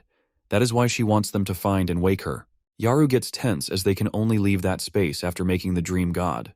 Zhang Yi activates his treasure hunter and claims that they are going to soon get the answer. He sees something strange at the bottom of the lake and calls out to everyone to have a look in there. They all splash and go inside. Notification shows that the Water Evasion Mage exclusive skill, upon activation, allows the allies to evade water, which allows them free movement underwater, and the duration is 3 minutes. Zhang Yi notices that the swarm of butterflies is flying towards the palace's strong gate, which seems to be an entrance to another area, but in the meantime, Yaru figures out something weird in there. Zhang Yi shouts out Yaru's name as she gets captured by the octopus-looking sea monster's limbs. He swims forward, and with a single swing of his sword, he chops off the limbs of the monster through which it was holding Yaru, telling her to get behind him. They are notified that the water evasion is about to end in 30 seconds. Zhang Yi notices how the monster has incredible regeneration abilities, as it regrows its chopped limbs. Ba Huang yells that it is over, mentioning how the water evasion is wearing off. He further claims, panicking that they can't keep fighting the monster since they need to leave right now. Considering the situation they are in, Zhang Yi says that he will hold the monster here, instructing the others to go and open the door in the meantime. As the countdown turns to 20 seconds, swimming towards the door, Ba Huang asks Qinglong to come with him to open the stone door. While the two of them put their whole power into pulling each side of the door to open it, the countdown turns to 10 seconds. Zhang Yi, having a hard time handling the monster alone, tells the two of them to hurry and open the door, notifying them there is no time. The countdown has now turned to 5 seconds when Ba Huang asks Qinglong to put in a little more effort, pointing at how it's almost open. After struggling for the remaining time to open the heavy door, the countdown ends along with the water evasion. Behind the door, they are met with the rumble barrier. Zhang Yi, who's busy cutting the limbs of the monster, finally looks up along with Yaru when the door opens. Extending their hands to each other, Yaru asks him to hold hers. He grabs her hand, pulling her towards himself to save her from the monster's attack. They swim up to the door. Ba Huang and Qinglong have already crossed the rumble barrier, however, as Yaru and Zhang Yi are crossing it. All of a sudden, the monster grabs Zhang Yi's leg with its limb. Yaru and Qinglong, holding each of his arms, pulls him with all the force towards the other side of the rumble barrier where they are, whereas Ba Huang raises his swords that he's holding with both of his hands and strikes it hard on the monster's limb, making it chop off. Zhang Yi, quite aware of the monster's quick regeneration ability, tells his friends to quickly close the door. He sees the chopped-off limb of the monster, trying to get back at him as the door slams shut. Hearts pounding, they are now finally on the other side with glowing butterflies flying around. Zhang Yi and Yaru, exhausted from the fight against the monster, fall down on the ground, whereas Qinglong, resting one hand on the wall and the other on his knee, pants heavily. Yaru mentions how that was so close, recalling the way she almost got swept away by that monster. Zhang Yi, on hearing her worries, assures her that it is safe here now, since that octopus-looking monster cannot get in here. After his breathing gets a bit stable, he tells his friends to come along, since they need to hurry and check it out. On moving forward, they reach a place where the walls on either side of them have some strange writing. Looking at that writing, Qinglong expresses his thoughts that these characters look weird and are giving him the creeps. Zhang Yi gets notified that these are the writings of the Ghost Clan, thus he informs his friends as well. He explains that it's the same as what the Dream God mentioned, and this place has already been invaded by the Ghost Clan. Yaru exclaims in surprise, remarking that a fierce battle must have taken place here. Agreeing to her statement, Zhang Yi says what they are seeing is just a small part of it. Further observing the place, Zhang Yi wonders if the Ghost Clan invasion could be linked to the catastrophic doom that is about to unfold in the apocalypse. Before long, a catastrophe will descend upon the apocalypse, and no one will be able to escape the calamity. Upon noticing something, Yaru points in a direction with a confused expression, telling them to look over there. As they turn to look in the direction she is pointing, they see a staircase leading to something that is tied by chains from both of its sides. Zhang Yi, not being sure, asks if the one bound by the chains on the high platform isn't the Dream God. He continues that it seems like the Dream God's slumber isn't accidental, and there's a larger conspiracy behind it. Before Zhang Yi could complete his sentence, the chains through which the Dream God is bound are yanked and make a sound. With that, a woman sitting on a throne addresses them by calling them insects and asks them if they know whose territory they have intruded upon. The chains attached to her attire clink as she gets up from her throne. The Ghost Clan warden, now talking to the Dream God, mentions how she didn't expect her to make it all the way here. She then walks to the Dream God, adding how she also didn't expect that after all this time, the Dream God still refuses to accept her fate.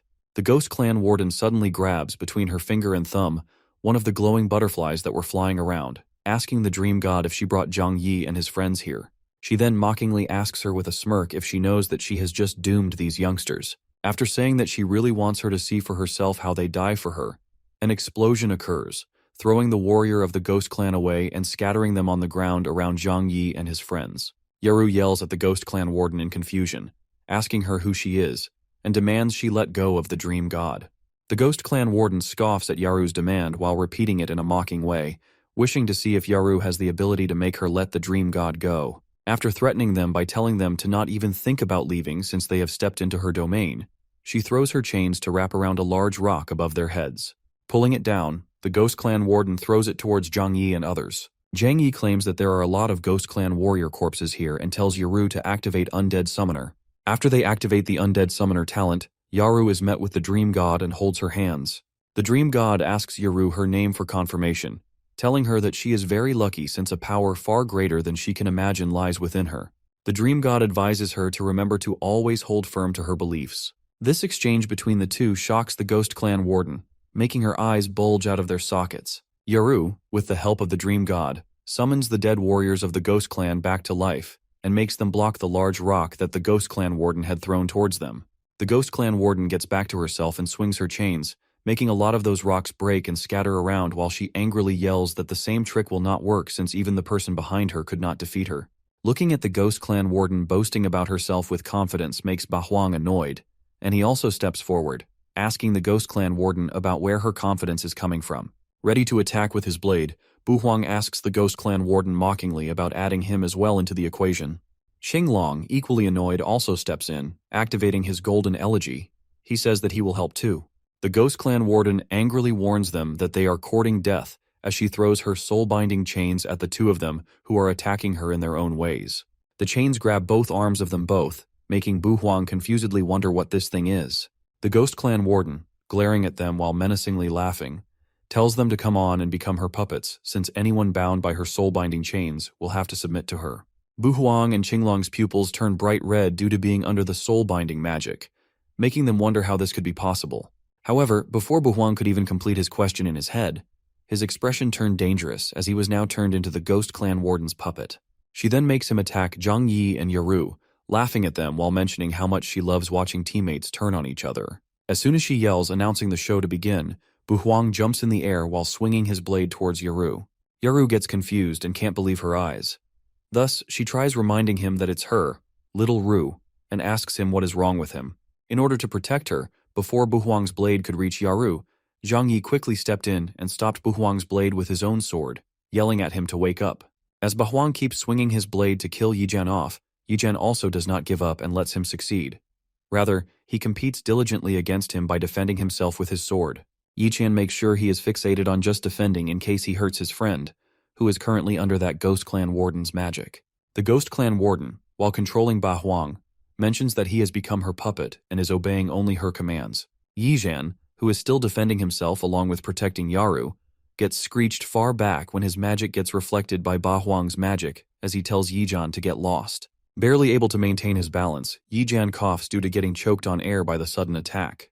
But to his surprise, by the time he regains his balance and looks back while standing up, he sees that Ba Huang has reached quite near Yaru. With pain and worry in his voice, Yi Jian asks Ba Huang to stop, trying to make him realize that Yaru is his sister. Ba Huang, however, keeps stepping forward with red eyes and a furious face while pointing his blade at Yaru. Looking at her brother getting closer with hatred in his eyes, she calls him out while trembling in fear. The Ghost Clan Warden then orders Qinglong, who is standing behind Yaru, to not go easy on her, demanding him to shoot her in the heart. Controlled by her orders, Qinglong draws 3 arrows together and shoots them. Luckily, Yisun notices it and yells at Yaru to watch out behind herself, but it's too late since the arrows have gotten too close to Yaru now. As soon as she turns around by being warned by Yi Jian, to their surprise, one of the summoned dead warriors of Ghost Clan steps between Yaru and those shooting arrows, taking them in her stead and protecting her. Yi Jian surprisingly notices that Yaru's undead summoner has become much stronger now since the summoned undead can actually act independently to protect the summoner. The Ghost Clan Warden intensifies her magic by upgrading it into Heavenly Chain Lock, and orders Ba Huang and Qinglong to take Zhang Yi and Yaru down. As Ba Huang runs towards them while swinging his blade, the Ghost Clan Warden commands Zhang Yi and Yaru to give up, stating that their fate is already sealed. Zhang Yi and Yaru, however, shift into a back-to-back stance while wielding their weapons ready in front of themselves to protect themselves from the upcoming attack. He then realizes that if they keep fighting like this, they will only end up hurting themselves. He thinks that they cannot go all out against Ba Huang and Qinglong, therefore they need to find a way to get out of this fight. To get out of there, Zhang Yi quickly summons Blackie and gets on his back. The Ghost Clan Warden, after looking at Blackie, says in a mocking tone that she thought Zhang Yi had some tricks up his sleeve when he barged in here, but she did not expect him to be so weak. Remarking that he is utterly powerless against her abilities, she calls them pitiful humans and uses her Fate Chain arrow magic to shoot her chain with the pointed end towards him, claiming that she will make him watch as his companions abandon him one by one. Blackie blows fire at her to reflect back the chain she shot at them, but due to doing so, Blackie gets thrown back, crashing into the ground at a distance. Zhang Yi and Yaru also fall off from Blackie, and he quickly asks her if she is okay. She confirms that she is fine, telling him that it is just a scratch. The Ghost Clan Warden then walks to Zhang Yi, straddling his legs while kneeling down. She lifts his chin and tells him that his friends and magical beast will all become slaves to the Ghost King, and he will not escape either. Zhang Yi, however, instead of fearing her, smirks and asks her with confidence if that is so. She looks at him confusedly, wondering the reason for the change in his demeanor, until she hears the roar of Blackie from her back. Blackie puts it in her mouth and gets up happily, remarking that it worked. He thinks that Bu Huang and Qinglong hit her chains. That's why they are under her control. Therefore, he cannot let her chains touch Blackie. He shouts at Blackie to strengthen its left wing as a chain is about to hit it, so Blackie does so. Yaru turns to look at Qinglong and Ba Huang, and notices that they still have not returned to themselves. She asks Zhang Yi if they did not already defeat the Ghost Clan Warden, then why Qinglong and her brother have not recovered yet. She proposes the possibilities that maybe the spell's duration has not ended, or maybe the Ghost Clan Warden is still alive. Turned into a red spider lily, the Ghost Clan Warden smirks while saying that she did not expect to be fooled by their little tricks, but they are underestimating her if they think this is enough to defeat her. Observing this in astonishment, Zhang Yi thinks about how she has used the red spider lily to switch places with her real body using soul swap magic. He realizes that this is a skill unique to Dream Spirit, and it suddenly hits him that she is a Dream Spirit. The Ghost Clan Warden then says that she admits he is tougher than she initially thought. However, she will not be careless anymore and tells him that he will not get another chance. Ignoring her claim, Yaru and Zhang Yi get into their stance to protect themselves, and he asks the Ghost Clan Warden if she used to be a Dream Spirit, adding that's why she fears the light like other Dream Spirits and hides in this dark underwater palace. When he demands that she speak and tell them why she betrayed the Dream God, she tells him to shut up, saying that she does not want to hear that name and identity again. She claims that she is the only one who can lead their people to eternal victory, Yet he is always taking the dream god's side. She gets furious at him for figuring this out and yells at him to die as she again raises her chains to attack. Zhang Yi questions the apocalypse spirit about what time it is in the apocalypse at that time, which is 6:45 in the morning. Yaru seems concerned by seeing Zhang Yi about what's going on in his mind. Zhang Yi questions the black-haired girl as if she were once a dream spirit too, right? And that is why she fears the light like other dream spirits and hides in the dark underwater palace. So according to that, Zhang Yi decides to attack her with light. But an attack of that level didn't affect her, but Zhang Yi didn't stop there. He kept on attacking her with that which becomes successful then. The attack is basically sunlight, which makes her sweet dream end there.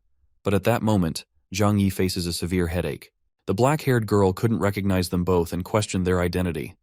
Yaru seems confused by seeing her, as she wasn't like that when she controlled her brother and Qinglong. Zhang Yi, by looking at her that time, seemed no different from the dream spirit they encountered before, which means she is in the Ghost Clan's power control, but in essence, she is a dream spirit who is weak against light, which means when she is exposed to strong lights, she loses all her spiritual powers.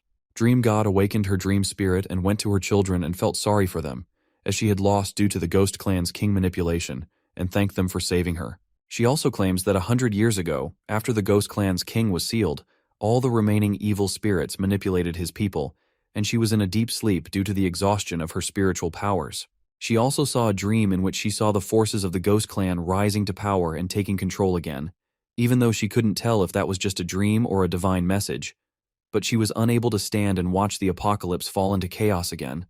And in order to wake up, she had to leave an illusion in Dream Spirit Manor to guide the challenges, and it wasn't until one appeared that Dream Spirit Manor returned to its original state. Notification pops up congratulating Zhang Yi's team for completing the mission, Lost Dream God, and obtains the artifact Dream God's Blessing and also a legendary equipment. Dream God gives them the equipment as a reward for completing the mission. Zhang Yi, Ba Huang, and Qinglong start discussing the amount of equipment, which includes Duan Feng and Xiao Yao's share, which seems more than enough for everyone. Zhang Yi wants them both to have a look at what they want.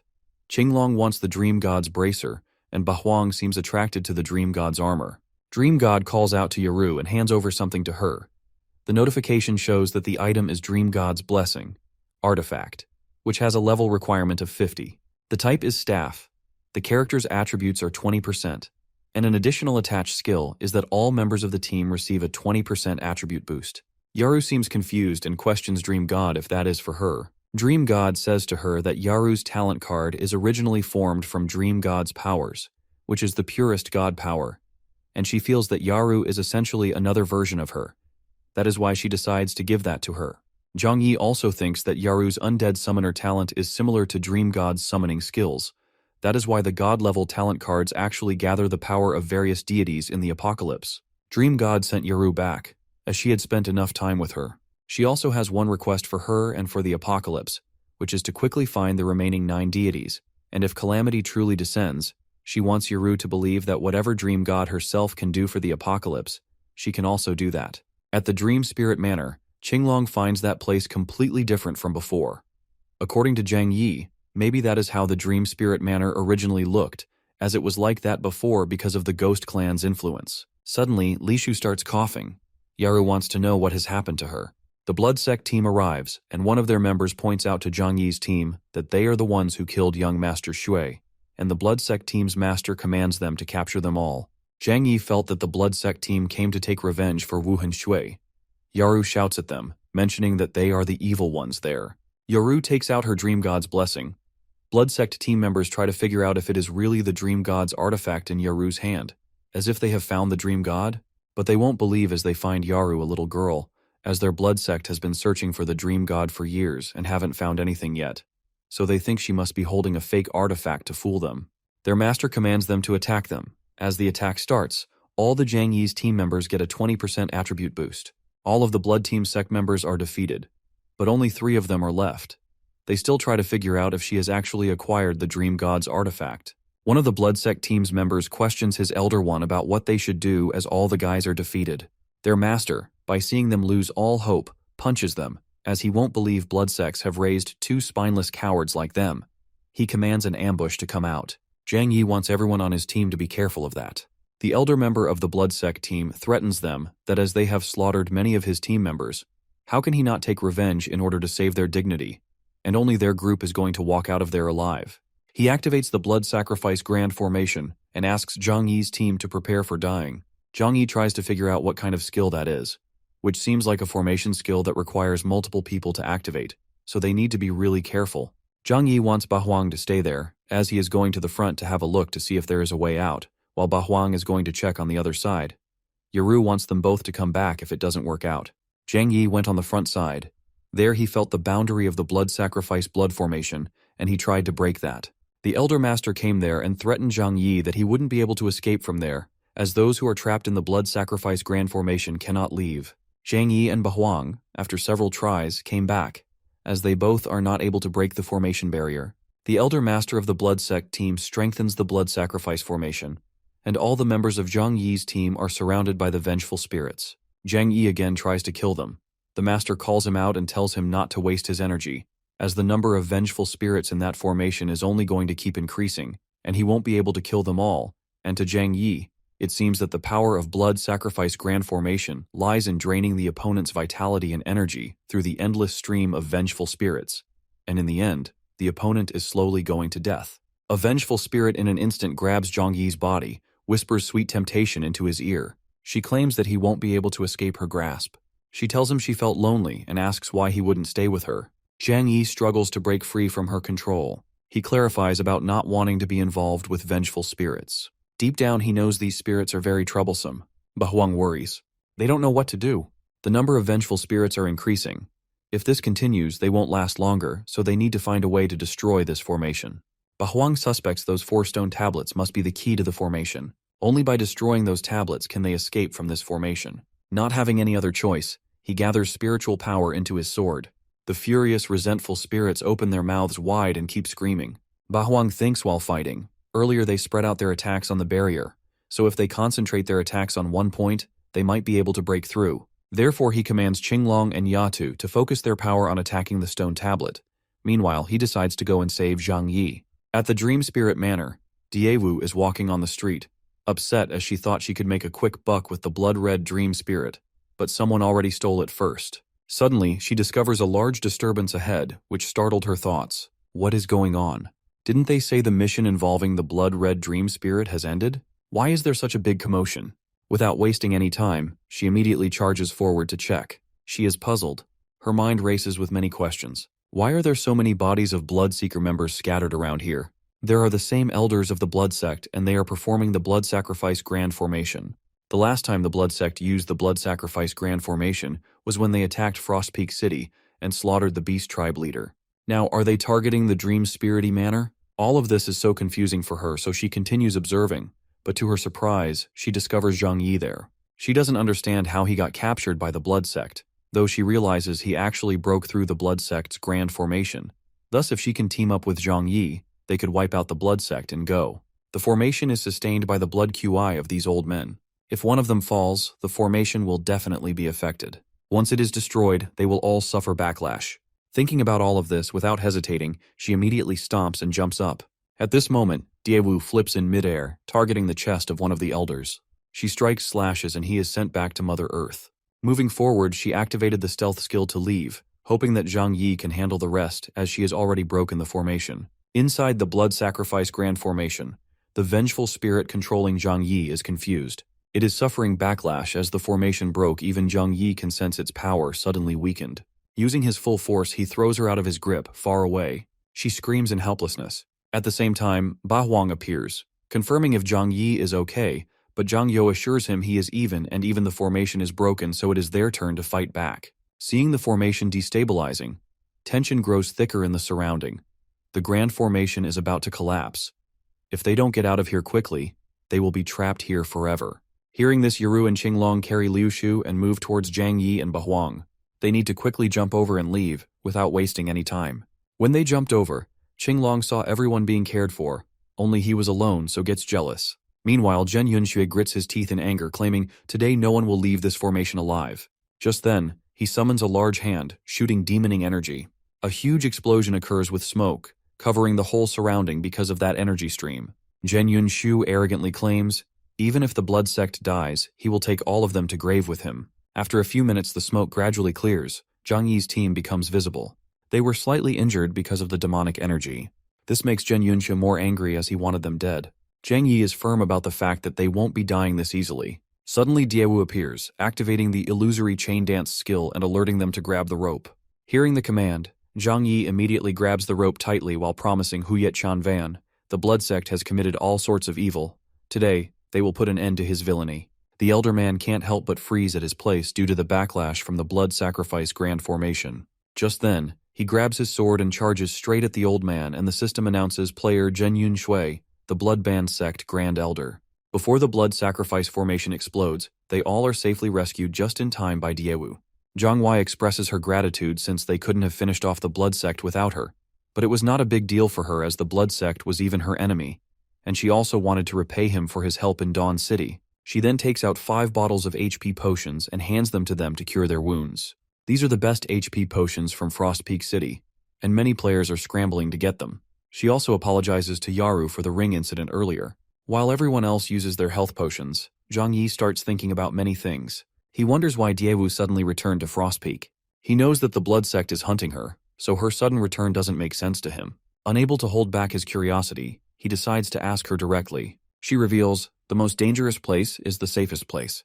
Those idiots from the blood sect would never think she is living right under their nose, but at the same time she suggests Zhang Yi to worry about himself. He is a thorn in Carol's side. Diewu looks at Zhang Yi and asks if he has any idea how much his bounty has increased at the Assassin's Guild. She informs him of the new amount, 1 million. Zhang's eyes widened in shock, realizing Carol really went out to deal with him. Diewu then adds, now that the blood sect has been eliminated, she can freely roam Frost Peak City at last. She will get back to her contracts now. However, since Frost Peak City has lost its leader, Carol will definitely try to take advantage of the situation. Receiving this information, Yaru turns to Zhang Yi saying, the blood sect people were evil. The remaining beast race players are innocent. Moreover, Dream Spirit Manor has just resurfaced. If it's exploited by Carol, the consequences would be unimaginable, but Zhang Yi assures her he won't let Carol succeed. Upon the arrival at Frost Peak City, Liu Shu introduces the main city of the beast race, Frost Peak City. When they are not out doing missions, this is where they reside. When Yaru and Zhang Yi passed by, the city residents began buzzing with discussion. People are talking about how a group of human players wiped out the blood sect. Some citizens are truly shocked. After all, the blood sect was the biggest guild in Frost Peak City. How could such a small team take them down? Others say it's true. They even heard that the group found the dream god and got a powerful artifact from the whole ordeal. Yaru whispers to Zhang Yi, since they enter the city, the beast race players have been secretly watching them. Besides the blood sect, no one else should know they have the artifact. But she gets to know that Qinglong told them before they left. He had Qinglong enter Frost Peak City first to spread the news that their guild destroyed the blood sect and obtained the dream god's artifact. This way, they can keep them checked as they enter the city. Otherwise, these beast race players would be hard to deal with. This really impressed Yaru. In his thoughts, he knows here, strength is king. To become the leader of Frost Peak City, they must expand their guild's strength and make it the top guild in Frost Peak City. At the Guild Management Association, Liu Shu enthusiastically informs them about the Guild Management Association of Frost Peak City. A girl comes out to welcome the human race. Assuring them to feel free to ask anything they need, they offer all kinds of services here. She is so excited that she directly grabs Zhang Yi's arm. Her affectionate gaze makes him unexpectedly blush. Seeing this, Yaru gets annoyed, but Zhang Yi politely declines any weird services and clarifies that he is only here to upgrade the guild level. He then opens the system panel. The system displays the information of the guild and the guild members as well. The girl announces, based on his current guild contribution points, his guild level has been upgraded to level 5. Once his guild contribution points meet the upgrade requirements again, he is welcome back anytime. Now, Zhang Yi decided to recruit powerful players in Frost Peak City in their guild to make it this city's strongest guild. Afterwards, he stands up on the platform of the guild association with his guild, announces he needs their help, and offers them to join his guild so they can build a free speech city that is free from exploitation. A guy in the crowd assures them to count him in as he remembers when he was attacked by the blood sect at Dream Spirit Manor. It was Zhang Yi's guild members who protected him. Everyone is motivated and encouraged to join the guild. Meanwhile, a mysterious figure watches from afar, realizing how badly they misunderstood Zhang Yi. Later on, at the Lion King's Pride Tavern, all the players are having dinner. A player announces that the Godslayer Guild has surpassed the Carefree Pavilion Guild in combat power, making it the top-ranked guild in Frost Peak City. They all then cheer for their guild leader. Everyone raise their glasses in celebration. Suddenly, Qinglong makes a sign and calls Zhang Yi outside, revealing something strange has happened in the city. He followed Zhang Yi's instructions to buy health potions, but all the shops in the city are all out of stock. Other potions and equipment were sold out as well. Zhang Wei understands. Someone is buying all the items from Frost Peak City's shops, and now no one can buy anything from Frost Peak City. It looks like that person wants them to have a hard time in Frost Peak City. A question arises in his mind. Who has such terrifying financial power to buy out an entire city overnight? They must catch the mastermind before panic spreads. The night falls in Frost Peak City. Zhang Yi gathers everyone, announcing, "The shops in the city will restock tonight, so if someone is deliberately causing trouble by buying out the shops, they will definitely show up tonight. In that case, he commands everyone to stay vigilant at their respective shops. If they see anyone acting suspiciously, they can note down their movements and attire. They should avoid direct confrontation to not make the culprit alert about their presence." In an instant, Dievu appears, chasing someone in a black mask. It seems the person took something from her. Seeing that, Zhang Yi orders everyone to proceed according to the plan, and he will go check what is happening first. On the other hand, the masked people immediately pull out several exploding meteors and throw them at Diewu. Panic washes over Diewu's face. Bombing is not allowed in the city, but the two masked men threaten to blow everyone to pieces. Zhang Yi rushes in time to catch her, saving her from the explosion. He questions her about the masked man and the reason behind the person throwing bombs in the city. Diewu explains that those two have been sneaking around looking for shops since they entered the city. She followed them and found out they are planning to buy out all the items in Frost Peak City. Learning that news, he grabs her hand and decides to deal with them together. Both the masked men worry about seeing another person join Diewu. Their mission in Frost Peak City doesn't include fighting them, but Diewu and Zhang Yi are determined to catch them. Unable to find any solution, they both throw their bombs at them. But at the same time, one of the guild members arrives there in time, uses the colossal reinforced shield to create a barrier, and the bombs end up bouncing back due to its elasticity. Yaru rushes to them, confirming if they are okay, and informs them about many innocent players being injured, but Qingalong and Liushu are tending to their wounds now. As the smoke caused by the bombs disappears, the culprits can be lying on the ground. These two are indiscriminately bombing the city. They don't seem like ordinary players. They are more like members of the Divine Guild in Moonlight City. Zhang Yi and Bahuang step forward to them, noticing a symbol on their clocks. It has been seen on the members of the Divine Guild. Maybe Carol is behind all this. Pressing forward, Zhang Yi suggests Yaru and Bahuang stay in Frost Peak City temporarily and help stabilize things if anything unexpected happens, but he is heading to Moonlight City to see what Carol is up to. Yaru's expressions are filled with worry, and she reminds him to be very careful, after which it is Carol's territory.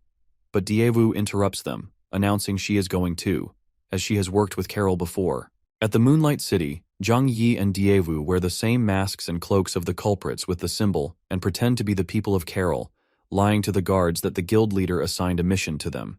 Being informed of that, the guards allow them to enter the place. As soon as they entered a place, the commander pointed and called out to them. The commander demands to know, what happened to them? Why are they so late? Zhang Yi calms himself down and politely answers that a minor incident delayed them. Hearing that, he didn't ask more, but warned them to hurry and join the time. If not, they would cause a delay, and they would be in big trouble. They join the queue and observe those potions and equipment in those cages. It is clearly different from theirs. Though they might have bought it from another city, there is a lot of equipment from the human race in there as well, so they should follow them and see. They hear a warning for everyone to go in one by one, drop their stuff, and come out immediately. The commander won't be responsible if they dawdle and lose their life. They took turns pushing the door to enter the room. As soon as one of the people goes inside, he cries out for help. But the commander orders everyone to ignore it as it was just an accident, and they should keep going. Zhang Yi and Diewu go inside too, but she is so startled and scared, dropping everything from her hand while hugging Zhang Yi. Both are shocked as there are a bunch of magical beasts in there who Carol tamed probably. Zhang Yi commands everyone to stay calm and hide their fear. They will alarm these magical beasts because if they smell fear, they will immediately think that the people in here are the prey and will attack. However, Zhang Yi has realized one thing. Carol sent those hooded men to other cities to buy out the shops in order to feed these magical beasts. He wants to convert those items into experience to accelerate their growth. Varol is really ruthless. Magical beasts raised this way have no bond with their master and are prone to going berserk. Just then, Carol appeared there, coming to check on the progress of the magical beasts' training. He walks over to the imprisoned beasts, studies them, and understands that, at this rate, it will take about 2 weeks to complete the training. As soon as the giant beast in the cage spots its master, It roars and breathes fire outward. Although Carol wasn't paying attention, Zhang Yi cleverly rushed to copy and successfully duplicated the divine talent, Tycoon, and monster and dungeon drop rewards were doubled to 100. 100x drops is a lot. No wonder Carol has so much money in magical beasts. The reward Zhang Yi gets from 100 runs is what Carol gets from 1 run. At the same time, Carol pulls out a legendary item, the Silver Dragon Flute, an exclusive item for beast tamers. He calls his subordinates a bunch of losers, then begins playing the flute function. The sound of the flute can control magical beasts. Zhang Yi quickly recognizes it is the Silver Dragon Flute. It's said that its tune can even control ancient dragons, but its drop rate in dungeons is very low. Only a few beastmasters can get it. It seems like Carol's divine talent really helped him a lot. After controlling the beasts, Carol turns back to the commander, who is kneeling down before him. He orders the commander to hurry and speed up their training as the knights are all waiting for his magical beasts. If he delays his siege plan, he threatens to feed him to the magical beasts. Meanwhile, Daewoo was still frightened from seeing those beasts, so Zhang Yi asked with concern if she was all right and told her to leave as they had finished the investigation. As they proceed to escape, Carol appears behind them, ordering them to stop right there. Hearing his call, Zhang Yi and Daewoo are startled, assuming maybe they have been discovered. Carol's expressions are cold and unreadable, but not to be on the suspect list, Zhang Yi hesitantly questions if the guild leader has any orders for them. But Carol doesn't suspect anything and commands them to clean up the corpses just like everyone else is busy. He clenches his fists in anger, cursing them for being a bunch of useless trash roaming around. Finally, after an intense time of being there in front of Carol, together they clean up the corpses of the men in black and move them outside. Daewoo can't wait to go back and have a good sleep, though they are safe now, so Zhang Yi suggests they should get going. At the Frost Peak City Inn rooftop, Zhang Yi sits alone, lost in thought. His mind drifts until Yaru approaches him, noticing that he has seemed preoccupied ever since they returned from Moonlight City. She asks if something happened. Without hesitating, he explains that during this trip to Moonlight, he discovered that Carol has been secretly raising an army of magical beasts. He even seems to have paired these magical beasts with a night squad, as he heard Carol mentioning a siege plan while they were leaving. If his guess is right, Carol formed the magical beast night squad to attack other cities. This makes Yaru worried, and she wonders if they can withstand Carol's attack, but Zhang Yi denies it. Frost Peak City's current building defense level is only at the elementary stage. If a large number of magical beasts attack at once, the defensive building will be destroyed instantly. However, they still have a chance. In the apocalypse, there is an elemental crystal containing special powers. It can withstand the heat of a dragon's breath and also strengthen city buildings. After upgrading the crystal, it can also be used for counterattacks. This precious crystal can only be mined by goblins who have lived underground for a long time. They will have a fighting chance if they can find enough elemental crystals before Carol's magical beast's night squat is completed.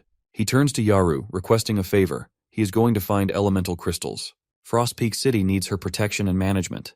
Dongduan and Xiaoyao are still in the City of Dawn, though he will call them to assist with Yaru. Yaru is okay with him going and looking for the elemental crystals and assures them here in Frost Peak City, everything will be fine.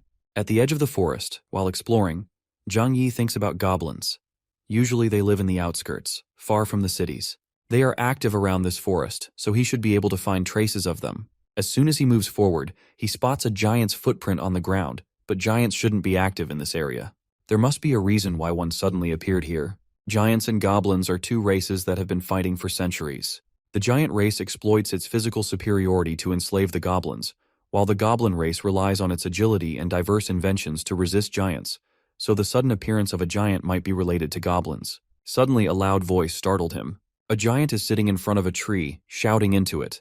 It was intimidating a little spirit. Seeing this, Zhang Yi reaches out and launches an attack. This strike makes the giant fall backward.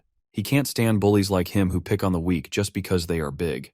The giant grits his teeth in anger, immediately grabs a nearby tree, turns, and thrusts the large tree down hard at where Zhang Yi was standing. Zhang Yi swiftly jumps up to dodge the attack with his agile body.